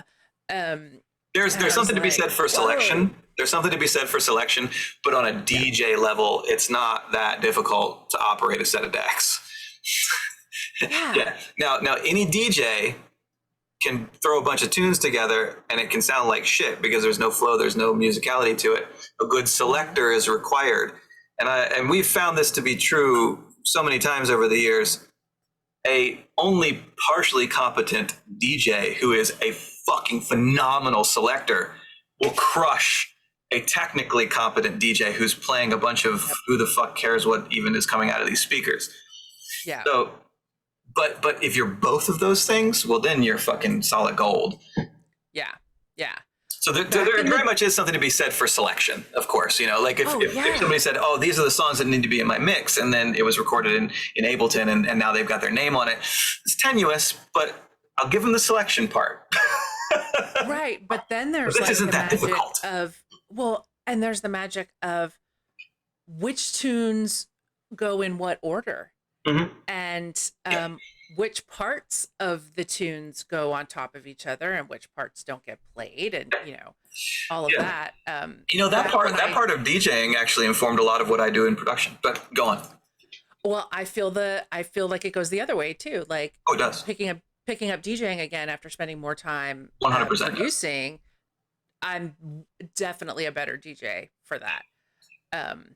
But yeah, back when I was I had been DJing long enough that people would ask, for advice. My first advice would be, if you mess up, just keep going. If your next tune is great, your audience is going to forget it in a heartbeat. They don't care.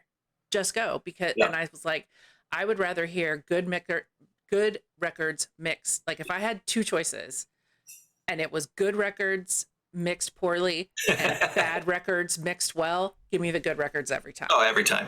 And I'll add one little thing to that too, on a technical level as a DJ. If you're caught in a mix and it's going wrong and it's using the washing machine, cut the track that was out. That was leaving. Yeah. Just cut it. Just get it over with. Rip that Band-Aid off and go on to the next. It's all good. It's happened to everybody. Just roll on. And there's no reason to be upset about it. Meh. Yep. You're gonna make 10,000 songs from now. Yeah. Know when to cut your losses and cut the record out. Yes. Just go. This is the one that's leaving. Yep. Goodbye. We said goodbye a little early, but he's out of there. Yeah. Shoot. Okay. So we kept wanting to talk about, no, we're going to talk about this first, because if we don't I want to make sure we get to this. Okay. So let's talk about the remix contest. So yes. How did you get the idea to start the remix contest? And how long had you been thinking about it before you actually did it? Been thinking about it a decent period of time in advance of it happening. But I think I was maybe afraid to add more to my plate work-wise, that I held off on it for a long time. And also I wanted this idea, this concept, this project of what Tough Love Dubs now is, to find a life of its own first. And I waited until a couple of the plates, 4 or 5 plates now, have come out before kind of moving on to this next step, which in and of itself actually is going to inform another step following it. And I know I've alluded to this a bunch of times, but for anyone who watches the winning reveal, the live stream on Thursday night for the winner of our 2021 Tough Love Dubs remix competition, there is a project to follow. I will talk more about that then. It's very, very soon to come. And yeah, I wanted to, I had the idea for a while, but I held off on it. and so yeah, it took a little while. And what did the idea come from? So how do I explain this quickly?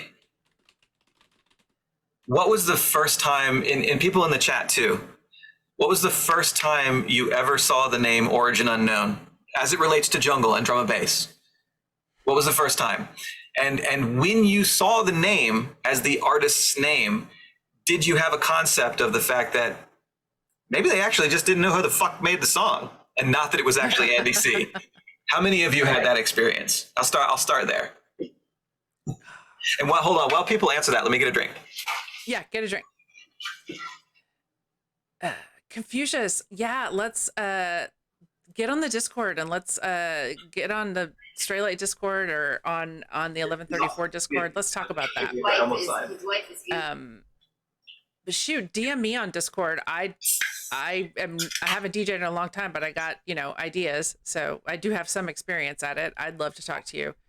Honestly, this is a group that's not going to judge you. There are no stupid questions. And yes, that is. While we're on the topic of music, A1, I know will back me up on this. Wanting to do it all your own and never asking for help is dumb. It's going to take you forever. Just ask help. Just ask for help. Yeah, we're a community here, people. You're not alone. Nobody is alone. Now, you may have the desire to have your own sound. You're not going to lose it. Yeah, this is a community. Talk to people. Reach out. They're going to fucking get your back. Well, and anybody that doesn't, move on, man. Oh, yeah. Anybody who doesn't, fuck it. I mean, there's what, almost 8 billion of us on this planet? Yeah. Yeah. Not everybody's cool. Just find the next one. Focus on the ones that are.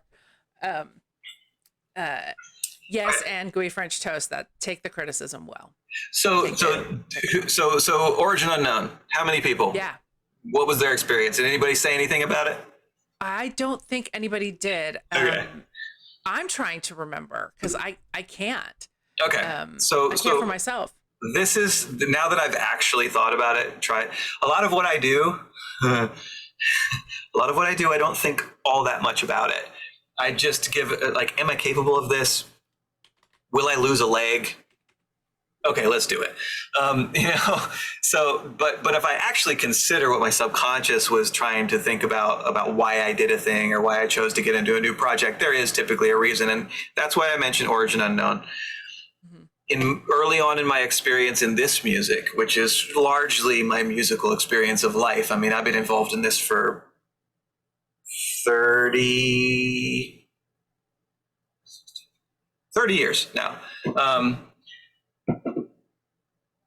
When I discovered Origin Unknown, I had no idea that it was a person, that it was Andy C, that it was, you know, it was this thing. And so when I was out there trying to discover new artists, I thought sometimes people just didn't know who made the shit, and it made it out there anyway. And that led to a little bit of the idea of Tough Love Dubs, but also all the time it was a remix. Yes. Yes. Okay. All the time it was a remix. And then I saw remixes everywhere. It's like once your eyes are open to remix and you then start to hear multiple versions of a thing, you're like, oh, remix, remix, remix, remix, remix. And so I think the idea of Tough Love Dubs, the remix competition, really stems from the fact that there was mystery in the artists. We didn't know who did it. The music was so powerful that you had to find something out. You had to know more. And then there were always remixes. Always remixes of all this stuff you didn't know too. And that added this whole new level of complexity of unknowns. And I think it really just stems from that. And I was like, okay, we're already doing Tough Love Dubs. We're already not telling people who makes any of this music. Let's throw another monkey wrench in it. But we are telling everybody who did all the remixes. That's, yeah. It gives me an opportunity to really use this platform to introduce new names to people and hopefully work with more people that have been a part of it as it moves on. So there's your answer. I think that's when it started, the idea of the remix competition, and how long it took me to get to it. Nice. Okay, so what has your experience been like doing this contest? Oh man, I didn't know what the hell I was doing. I had no idea what I was doing. Shouts out to Stranger. So Stranger, back when he got started making music, he was the energetic guy, you know, really, really heavy in his scene in Canada, and he wanted to be a part of everything. And he would roll around and he would make dub plates. Oh, where's my Stranger dub plate? I don't know where my Stranger dub plate is. Anyway, I ended up with one of the Stranger dub plates, and he would do anything he possibly could to get his music out there, and it's led him down a very, very big path. And a lot of people know Stranger now. So, great YouTube channel, by the way. Yeah, guys. fantastic. If you want to learn stuff in real simple language, he's really good for that. Yeah, he is. He's an interesting character too. So Stranger and oh no, I just lost my train of thought. What were we talking about? Hold on, this is important. Remix contest. You didn't know what you were doing. So Stranger and a mate of his out of Russia, they did a remix competition recently, and I leaned heavily on the concepts of how they went about their process, because I just didn't know what was the best way to go about it. I had some ideas, I had some thoughts that I thought were going to work, but ultimately it was best to follow in the footsteps of something that I felt worked. Have I done it perfectly? I don't think so, but I think you guys have been enjoying yourselves, and that's really what matters. Definitely. Yeah. So that's you know, that's this whole process. I'm definitely learning as I go. I think our remix competition has been quite good so far, and I really feel strong about what we're going to show on Thursday. I think it's going to be a blast. I'm really excited about it. Yes. Big up to JB. Thank you. JB is one of the most busy people I think I know.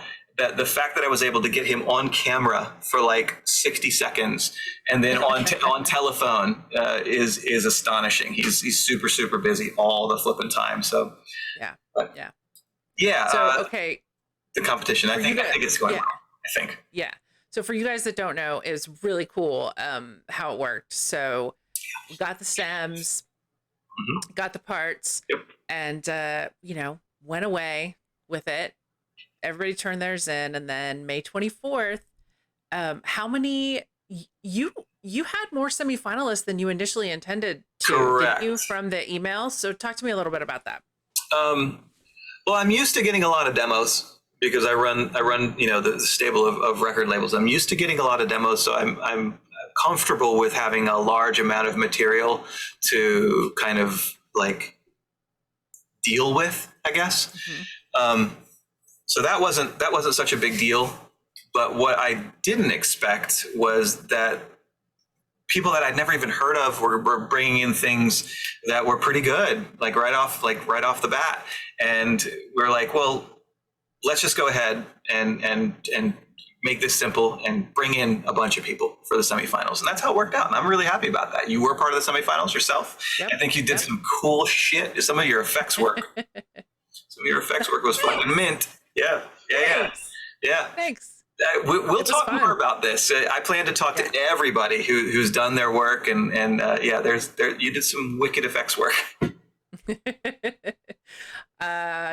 Stumbled on most of it and learned from other people. It was amazing. We all learn from other people. It's amazing how that works. Yeah. Guys, if you want to learn about production, Mr. Sketty's also good. And I'm just going to throw out a bug in A1's ear that, if you ever wanted to do a stream with like simple mastering tips for producers, I would be all over that. Just saying. I know we do want to bring back some of our nights. I was doing a Tuesday night that was production, and then I turned it into just vinyl Tuesdays. But okay, cool. Message heard. Yeah, one off, whatever. Oh yeah, like a special. Yeah. So now you're down to 5 finalists. 5 finalists. So yep. You and JB are doing you've done all the judging. Yep. So what happens on Thursday? We're not quite done. Okay. But we'll be done for Thursday. It'll be all decided, and I'll be able to actually present something useful and not completely falling all over the place. So 5 people. So you've judged, or you will by the show have judged the 5, and you will know the placements and all of that. Okay. So what happens on Thursday, and at what time? Okay. So at 9 p.m. this Thursday, Eastern Standard Time in the U.S., we're on the East Coast of the United States, we will start a special stream that is for the final judging. And now, I wanted to do my numbers straight live, and I think I will partially do that. But I want to be able to actually say something while it's happening and not be stumbling over my words. So I'm going to be prepared a little bit about what my numbers are. John's is finally done. I finally just got with him, and so his part is done. And we will be presenting our scores for 5 finalists in 3 different tiers of composition, arrangement, and vibe/originality, where each one of those categories from each one of us as judges can tally up to 10, 10, and 10, 10, 10, and 10 for a ultimate maximum of 60. And then whatever, those scores come out to will define who our winner is. And whoever wins, they get their song with the original on a dub plate release. The original artist will still not be revealed. Not going to do it. However, the remixer, absolutely, their name is known to all. We're going to push it as hard as humanly possible. Neat. There will only be those 10 dub plates. That's it. So they'll also get a cash prize and a little bit of other things that we're working on to kind of fold them into the history of the record label as artists. There will be a project to follow this that will extrapolate outwards from there. But, so that's what's happening. I think this show, we've got about 3 hours blocked out for it. It might not take that long, but so this is a cool thing. I'm also going to do a mix up of all of the entries. All of the entries that made it through the judging process. I'm going to play that for everybody. I really, really want to be able to shout out, like, we'll play yours and we'll play everybody who didn't make it to the finals as well. I think it's going to be awesome. Just because they didn't make it to the finals doesn't mean they're not good. Yeah. So will you will you go through and okay, here's finalist 1, we're going to play it, and then we'll talk about it. Reveal our scores. People in the chat will be talking about it. I have no doubt there's going to be somebody, probably Go242 or Naffy or somebody who's got a piece of paper out and he's writing it. He'll probably have the result before I technically do. The winner will probably be in the chat before I have an opportunity to announce it. That's great. That's great. You need him to like have access to like a scoreboard kind of thing that you can keep in the corner, like a little, tally. So I'm Tally sheet. designing the OBS layout right now. If I can find the time, I'll try to do as many creative things as I can. Yeah, yeah. So we'll hear all five. And as you play them, will you reveal who they are, or will you only reveal? Oh no, absolutely, absolutely. Okay. Everyone will know the whole time. Everybody who's made it to the finals, you're all stars. Everything is fucking. You're all here. Yeah. Awesome. Awesome. Yeah, I'm really intrigued by how you're going to do this mix because, I mean, obviously, some of the remixes will be a complete departure Yep. from the original, and Yes. others will be different spins, but not necessarily so widely dispersed. So I'm really curious how you're going to I just I to listen hope to you put them all together. I hope anybody who watches our shows every single Friday night kind of knows we can go anywhere, and I'll do whatever those songs need me to do. Yeah, I'm into it. I'm super into it. So again, one more time, tell the people what time you're starting the stream. This Thursday, the 24th of June, 2021 at 9 p.m. on Twitch Yes. on our channel, escape_velocity_official. We're going to have the official 2021 Tough Love Dubs remix competition finals. We're going to determine the winner of the 5. And so you'll get to be there with us and watch it happen.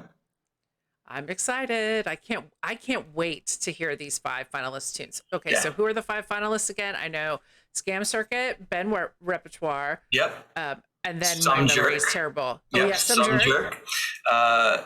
Art Cubic, and Squid Furnace. So Squid Furnace, I didn't know they were producing, and they're sort of our ringer, you could say, that made it into the finals. They really, really surprised us, and they have been. We did some looking back in our VODs on Twitch as we realized that we were getting ready to start our 4th year on Twitch. They've been with us almost since the beginning. Almost That's since the awesome. beginning, yeah. So pretty cool that they made it into the finals. Yeah, that's amazing. I love it.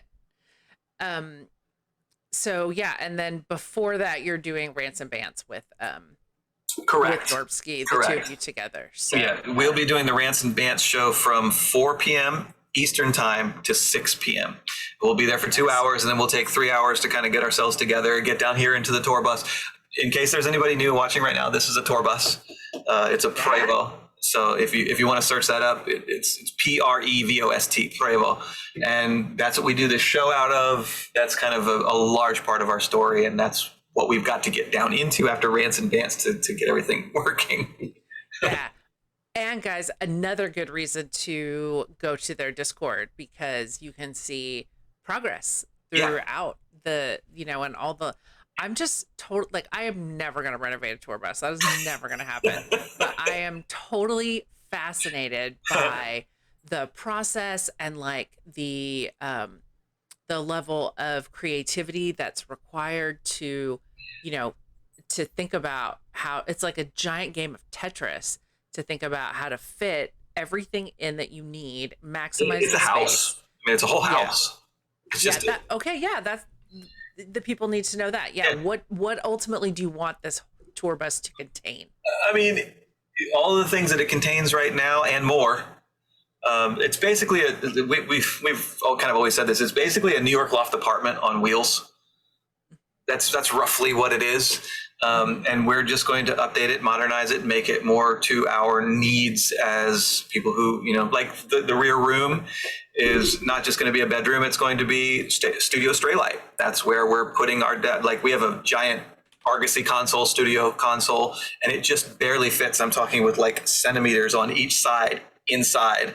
I have to completely disassemble it to get it in there. But so Studio Straylight will be in the back. It'll be a dual form room where the desk itself actually comes up on L-shaped arms and goes onto the box that sits on top of the motor, so that we could fold a double fold out Murphy bed that would make it our bedroom. And yeah, all of this stuff is in the Discord if you want to know more. And we have a YouTube channel as well for it. So there's a lot to all this. And to be sure, a lot of what we work for and what people have, God bless you all. So many people have helped and been a part of the story already. We need to get an inverter or this camera that we're using right now, or we're going to get new air conditioning units that we have to install. And they help us. Yep, we're talking to. They help us generate the funds for this. When you watch our show Thursday, you'll see we have a little donation ticker. We're about halfway through generating what we think will be what it's going to cost to repair the generator. We just got the call today from Martin Diesel in Defiance, Ohio, that they've got some news for us.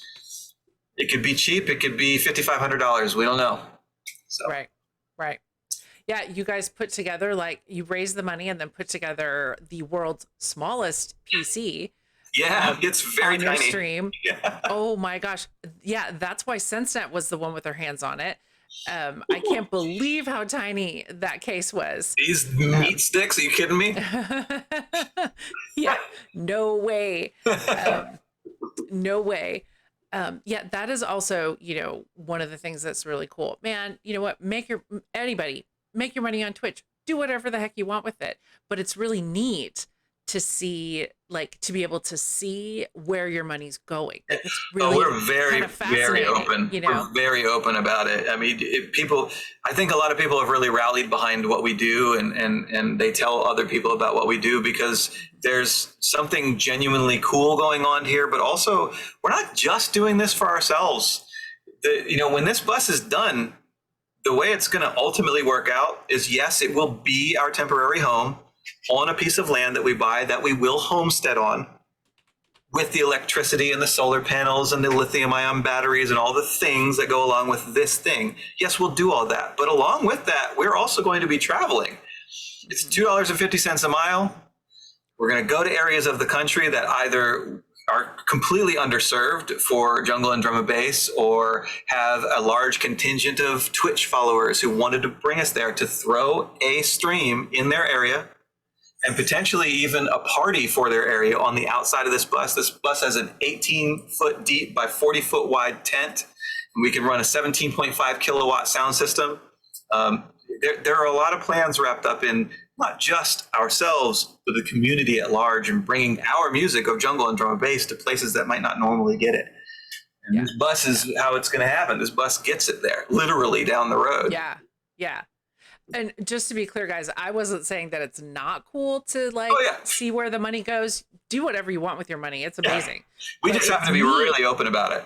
Yeah. Well, and really specific. Like, it's neat to kind of see that. Sure. Okay, but you had mentioned this before. So part of the reason that you slowed down, that you went down to one streaming day, one streaming day, is that you really wanted to focus on the bus. You were telling me that you have like a time goal. Do you want to talk a little bit about that? Yeah, absolutely. The cat is attacking my leg. What are you doing, baby?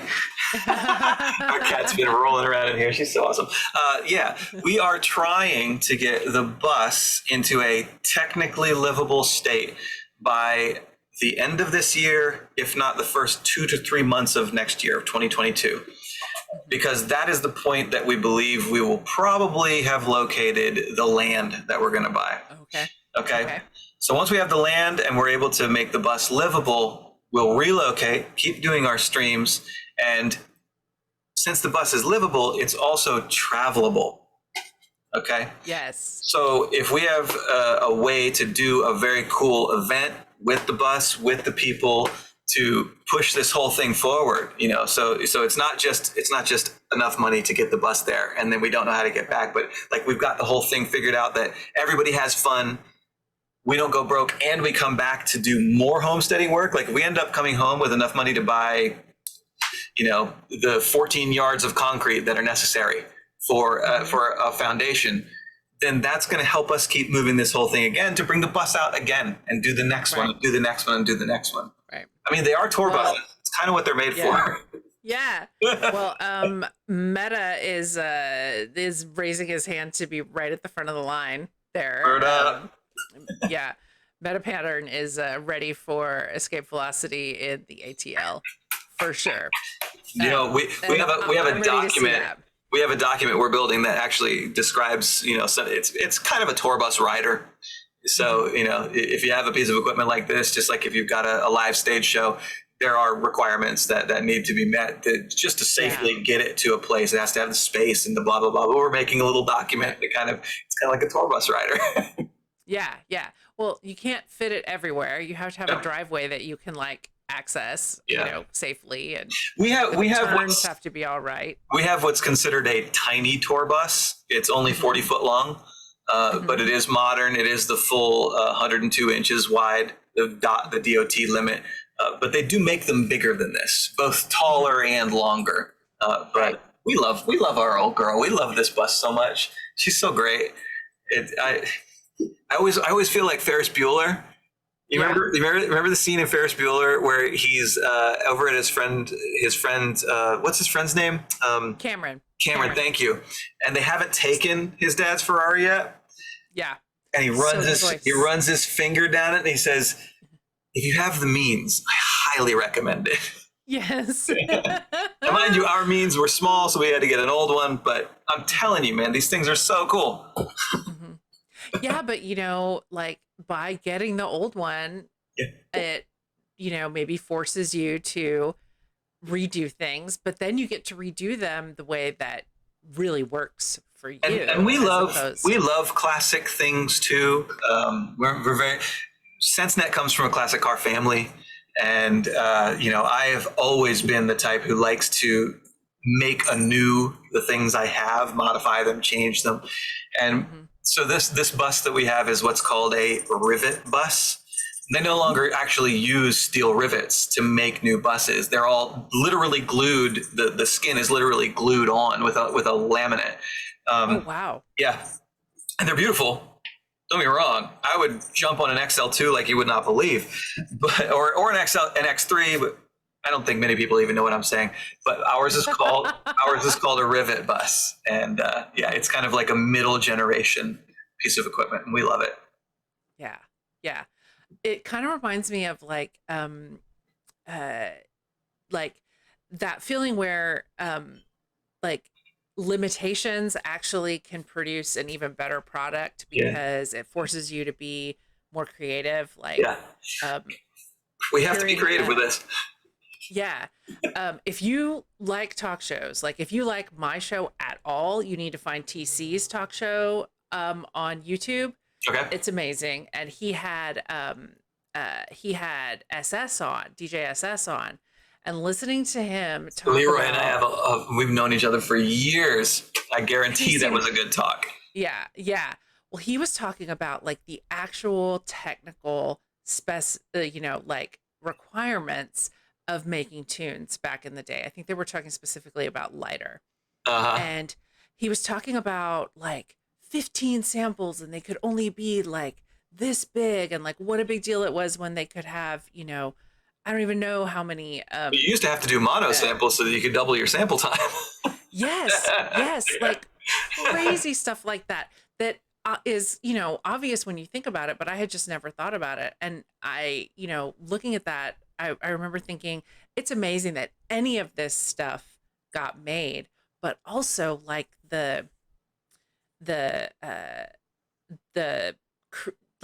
but inherently, if you were creative enough to figure out the tech, you were probably creative enough to make a pretty cool tune. Yeah, for sure. Really interesting. Leroy, man, he was responsible for some absolute bangers, man. There's a reason that Formation and 5HQ and now Future Formation are still around. I don't know if you can see my kitty right there. I can't see your kitty. I love it. There's a reason. The show. There's a reason that they're still around. And man, Leroy, God, he just made such massive tunes. He's got a bunch of aliases as well. Check out his Ma 2 stuff. I think everybody knows some of them. So I linked up with Leroy, I think the first time in 95. And I ended up making the Formation Records website in the 2009 period or so. So I don't know how many people saw that website. He's been very kind to me over the years. I love him. He's involved me with so many World of Drum and Bass parties in Miami and otherwise. Like, he's so great. I definitely have to watch that show with TC. I've got to see what he's got to say.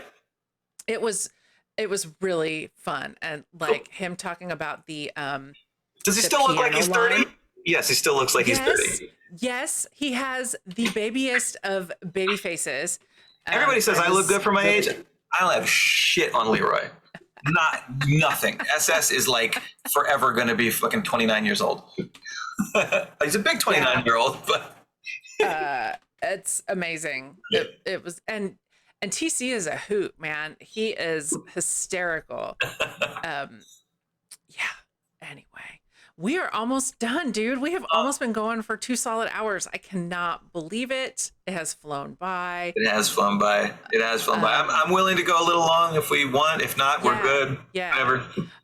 Yeah, I think Have people been asking any questions? okay. Have we neglected? Yeah, let's see. What have we missed? Yeah, what have we missed? Because I probably We love have, 'cause you. I've been so enamored and like intrigued by this conversation. So let me know. Yeah, let's do like an AMA for a second.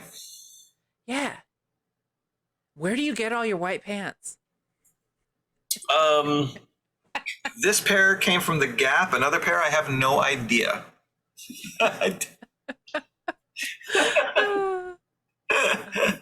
How hard is the laundry, man? Oh, hey, that's a good question. Are you just gonna go to laundromats when you're taking this bus around? No, because laundromats suck. So there, we were watching what anime was that we were just watching? Okay, hold on. What's the? I don't think it's a Studio Ghibli anime, but it's the one about there's this cat demon that if you talk to it, it will permit you to take your human face off and put it in a mask, and you can become a cat. But it's a trickster. It's a trickster. So you're supposed to be able to turn back into a human every morning. Anyway, that movie, there's a scene in it where the older sister of the girl who's being tricksterized by the cat demon, whatever, she's washing her clothes. And what we didn't know is that overseas, and shoot, all over Europe as well, there are these washer dryer combo units that are, they're about 2.5 foot wide by 1.5 foot deep and maybe 3 foot tall. And you have a washer on one side and a spinner, not a dryer, but a spinner on the other side. It's very common. It's like a super common thing. It was even in this anime. So we have one of those ourselves where we're staying. So while we work on this tour bus, not a lot of people own tour buses. Far less people bring tour buses to their home unless they're quite rich. We are not. Right. And then we also have 3 cars. And so we've got kind of a very unique and difficult situation in terms of our living situation. But we found a good place, but it doesn't have a washer dryer. And we discovered we don't like using the laundromats at all. It sucks. Mm-hmm. They wash quickly, they dry quickly, but there's so much more that's not good about them. So we got one of these things, and you link it up to a little faucet on one of your sinks, and you're able to wash your clothes and spin dry them. And what most people don't understand is you don't really need 5,000 watts of dryer to dry your clothes. Right. They dry very, very quickly once they've been spun out. Right. The one disadvantage is they are not quite as soft from the process of tumbling. But we're able to take that piece of equipment and fit it into our rebuild process for the galley area, and we intend to do that. So that's the answer to that question. Yeah, and you don't have to vent the way that you have to vent a heated dryer. Yep. So, Special Tater, there's this thing called air that dries clothes well. Dude, it really does. It really does. You don't even have to wring them. Shocking. Yeah, it's amazing. So there was. Oh, go on. Oh, there was a good question from Court Bubbles. What's Courtney your Bubbles, favorite what's up, memory? baby? Yeah. What's your favorite memory from Winter Music Conferences over the years? Oh my God, Courtney. I know it's going to be hard to pick a favorite. Courtney, so you would ask me that question. So Courtney and I, we know each other from the Orlando scene, part of the tour crew. Big up everybody. She knows how to party. We know how to party. But What would be my favorite most? I mean, God, girl. Winter Music Conference. Let's not go back too far. Let's do this. A super memorable night at Winter Music Conference would have been in 2010. In 2010, I was at scene wise, I was doing really, really well. I was playing a lot of shows. I was getting a lot of bookings, but also, and this relates to Tough Love Dubs, Tough Love Dubs had just started. It was 1 year old, and now I was officially one of the people who owned and operated the label alongside my friend, Nick Siddharth. His name is Sluggo. Really big in the dubstep world, and when we started this label, it was a dubstep label, a modern dubstep label. So he's playing a bunch of gigs, I'm playing a bunch of gigs, and I would say two of those gigs we played together. But I had 5 shows that I needed to play in one night. And I was driving myself. I had a 1992 Lexus SC400, so it could fit some people in it, but it was kind of like this sport coupe thing that you couldn't fit a ton of people in it, but it was a luxury one. So even if you're tired after 3 gigs, it's still getting you there, and it was okay. So I played 5 gigs in one night, Courtney, and I remember leaving the second to the last party. Now, everyone, don't do this at home, but I was so tired that in Miami, they have like a single piece of concrete curb that they'll stick between 2 lanes of traffic. I remember, this is a lowered car too, by the way. I remember leaving the club going, okay, one more gig. We can make it there, and driving over this thing. And does anybody know what high centering is? Unfortunately, yes. So I've got my car filled with way more people than should be in it at this point. We're going from gig 4 to gig 5, and the 5th gig was actually Leroy's party. It was the World's Drum and Bass party for that year, and I'm high centered in a roadway that I have to get my car off of. Luckily, I didn't have to get anybody out of it, but we made it to the last party, and everything worked out fine. It was a really fantastic night. But I think those experiences, those like super long, very complex, wild nights that would, if I told you all the stories, would take probably all night to talk about, that would be a memorable experience for me from Winter Music Conference. So there you go, Nice. Courtney. Very nice.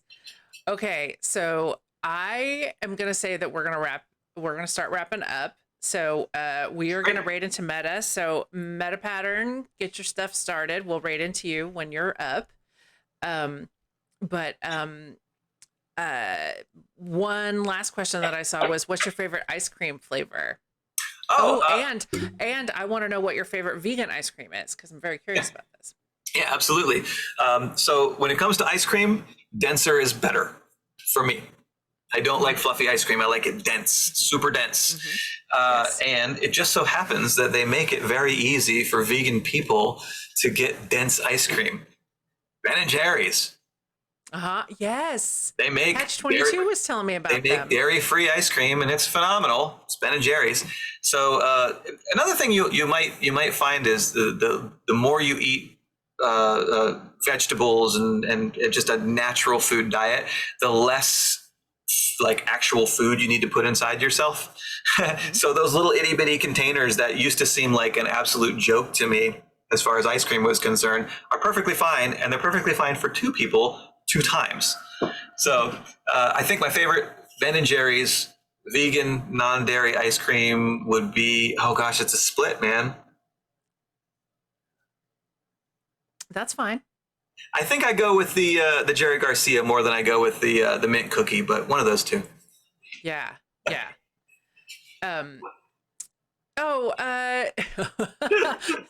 sounds like a backhanded compliment. Oh my God, I love it. I love a backhanded compliment. And I still don't know how to properly say your name. I'm just going to say Qubit All Stars. Thanks for this Q&A chat, Curly Roller and Escape Velocity Official. First time here. I didn't expect it to be this entertaining.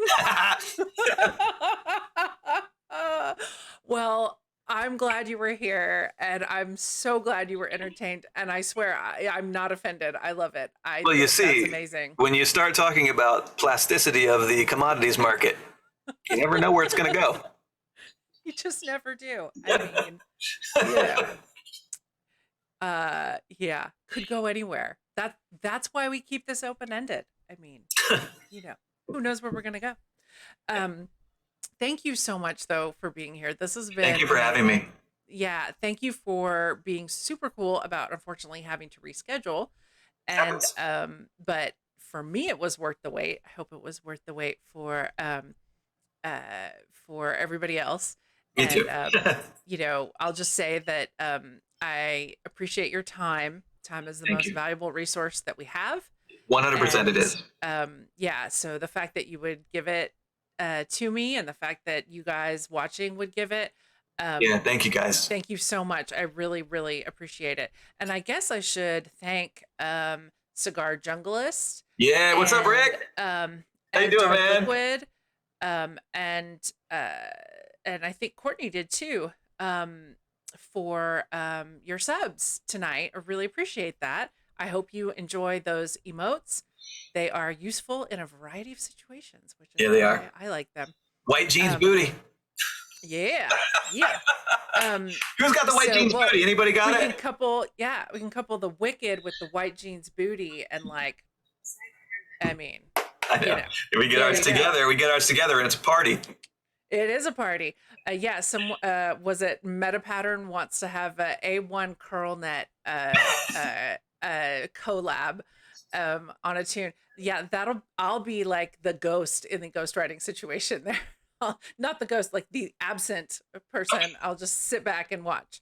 Um, but yeah, thank you so much. I really appreciate it. Let's see if Meta is up. This was a blast, guys. Yeah. And yeah, you know, we didn't get to talk about sort of like the existential stuff that I was really curious about, as far as like the whole idea about like resistance and like procrastination when it comes to Oh, art, yeah. and you know, like perfectionism and um Perfection. that sort of thing. Perfection is the barrier to greatness. It is a trap, man. It is a lie. It will keep you. It will keep The you cake is a lie. forever. Yes, it will keep you forever from accomplishing what you want Did you say that? to accomplish in the world. Let's see. Is he here? Yes, he's there. Okay, guys, we're gonna raid into Meta Pattern. Next week. Oh yeah, I am gonna do a stream on Saturday. I have no idea what I'm gonna talk about. I might have an announcement. I don't know, but I might. But if I do, it will also be announced on the Discord. So no worries. And I'll announce it on your Discord too. Cool. Thank you. Yeah. So, but yeah, next Tuesday, Gen Symmetry is going to be here. I'm super excited for that. We're going to have 2 weeks of proper in a row. Gen Symmetry is going to be here on the 29th, and then on the 6th, Jungle Megs is going to be here, and I'm really excited to talk to her. She is a busy lady making a lot of stuff happen, and is making IRL events happen right now in Chicago. And I'm world is reopening. Curious about that. The world is reopening. We would have been doing what we're doing with the bus earlier. Yeah, right. Well, guys, I'm gonna put up the video, and we're gonna raid on out of here. So much love to you all, and yeah, we'll see you soon. Thank you, Curly, and thank you, everyone else. I hope maybe you got something out of what we talked about tonight, and we'll see you over on one of our streams at a point. Absolutely.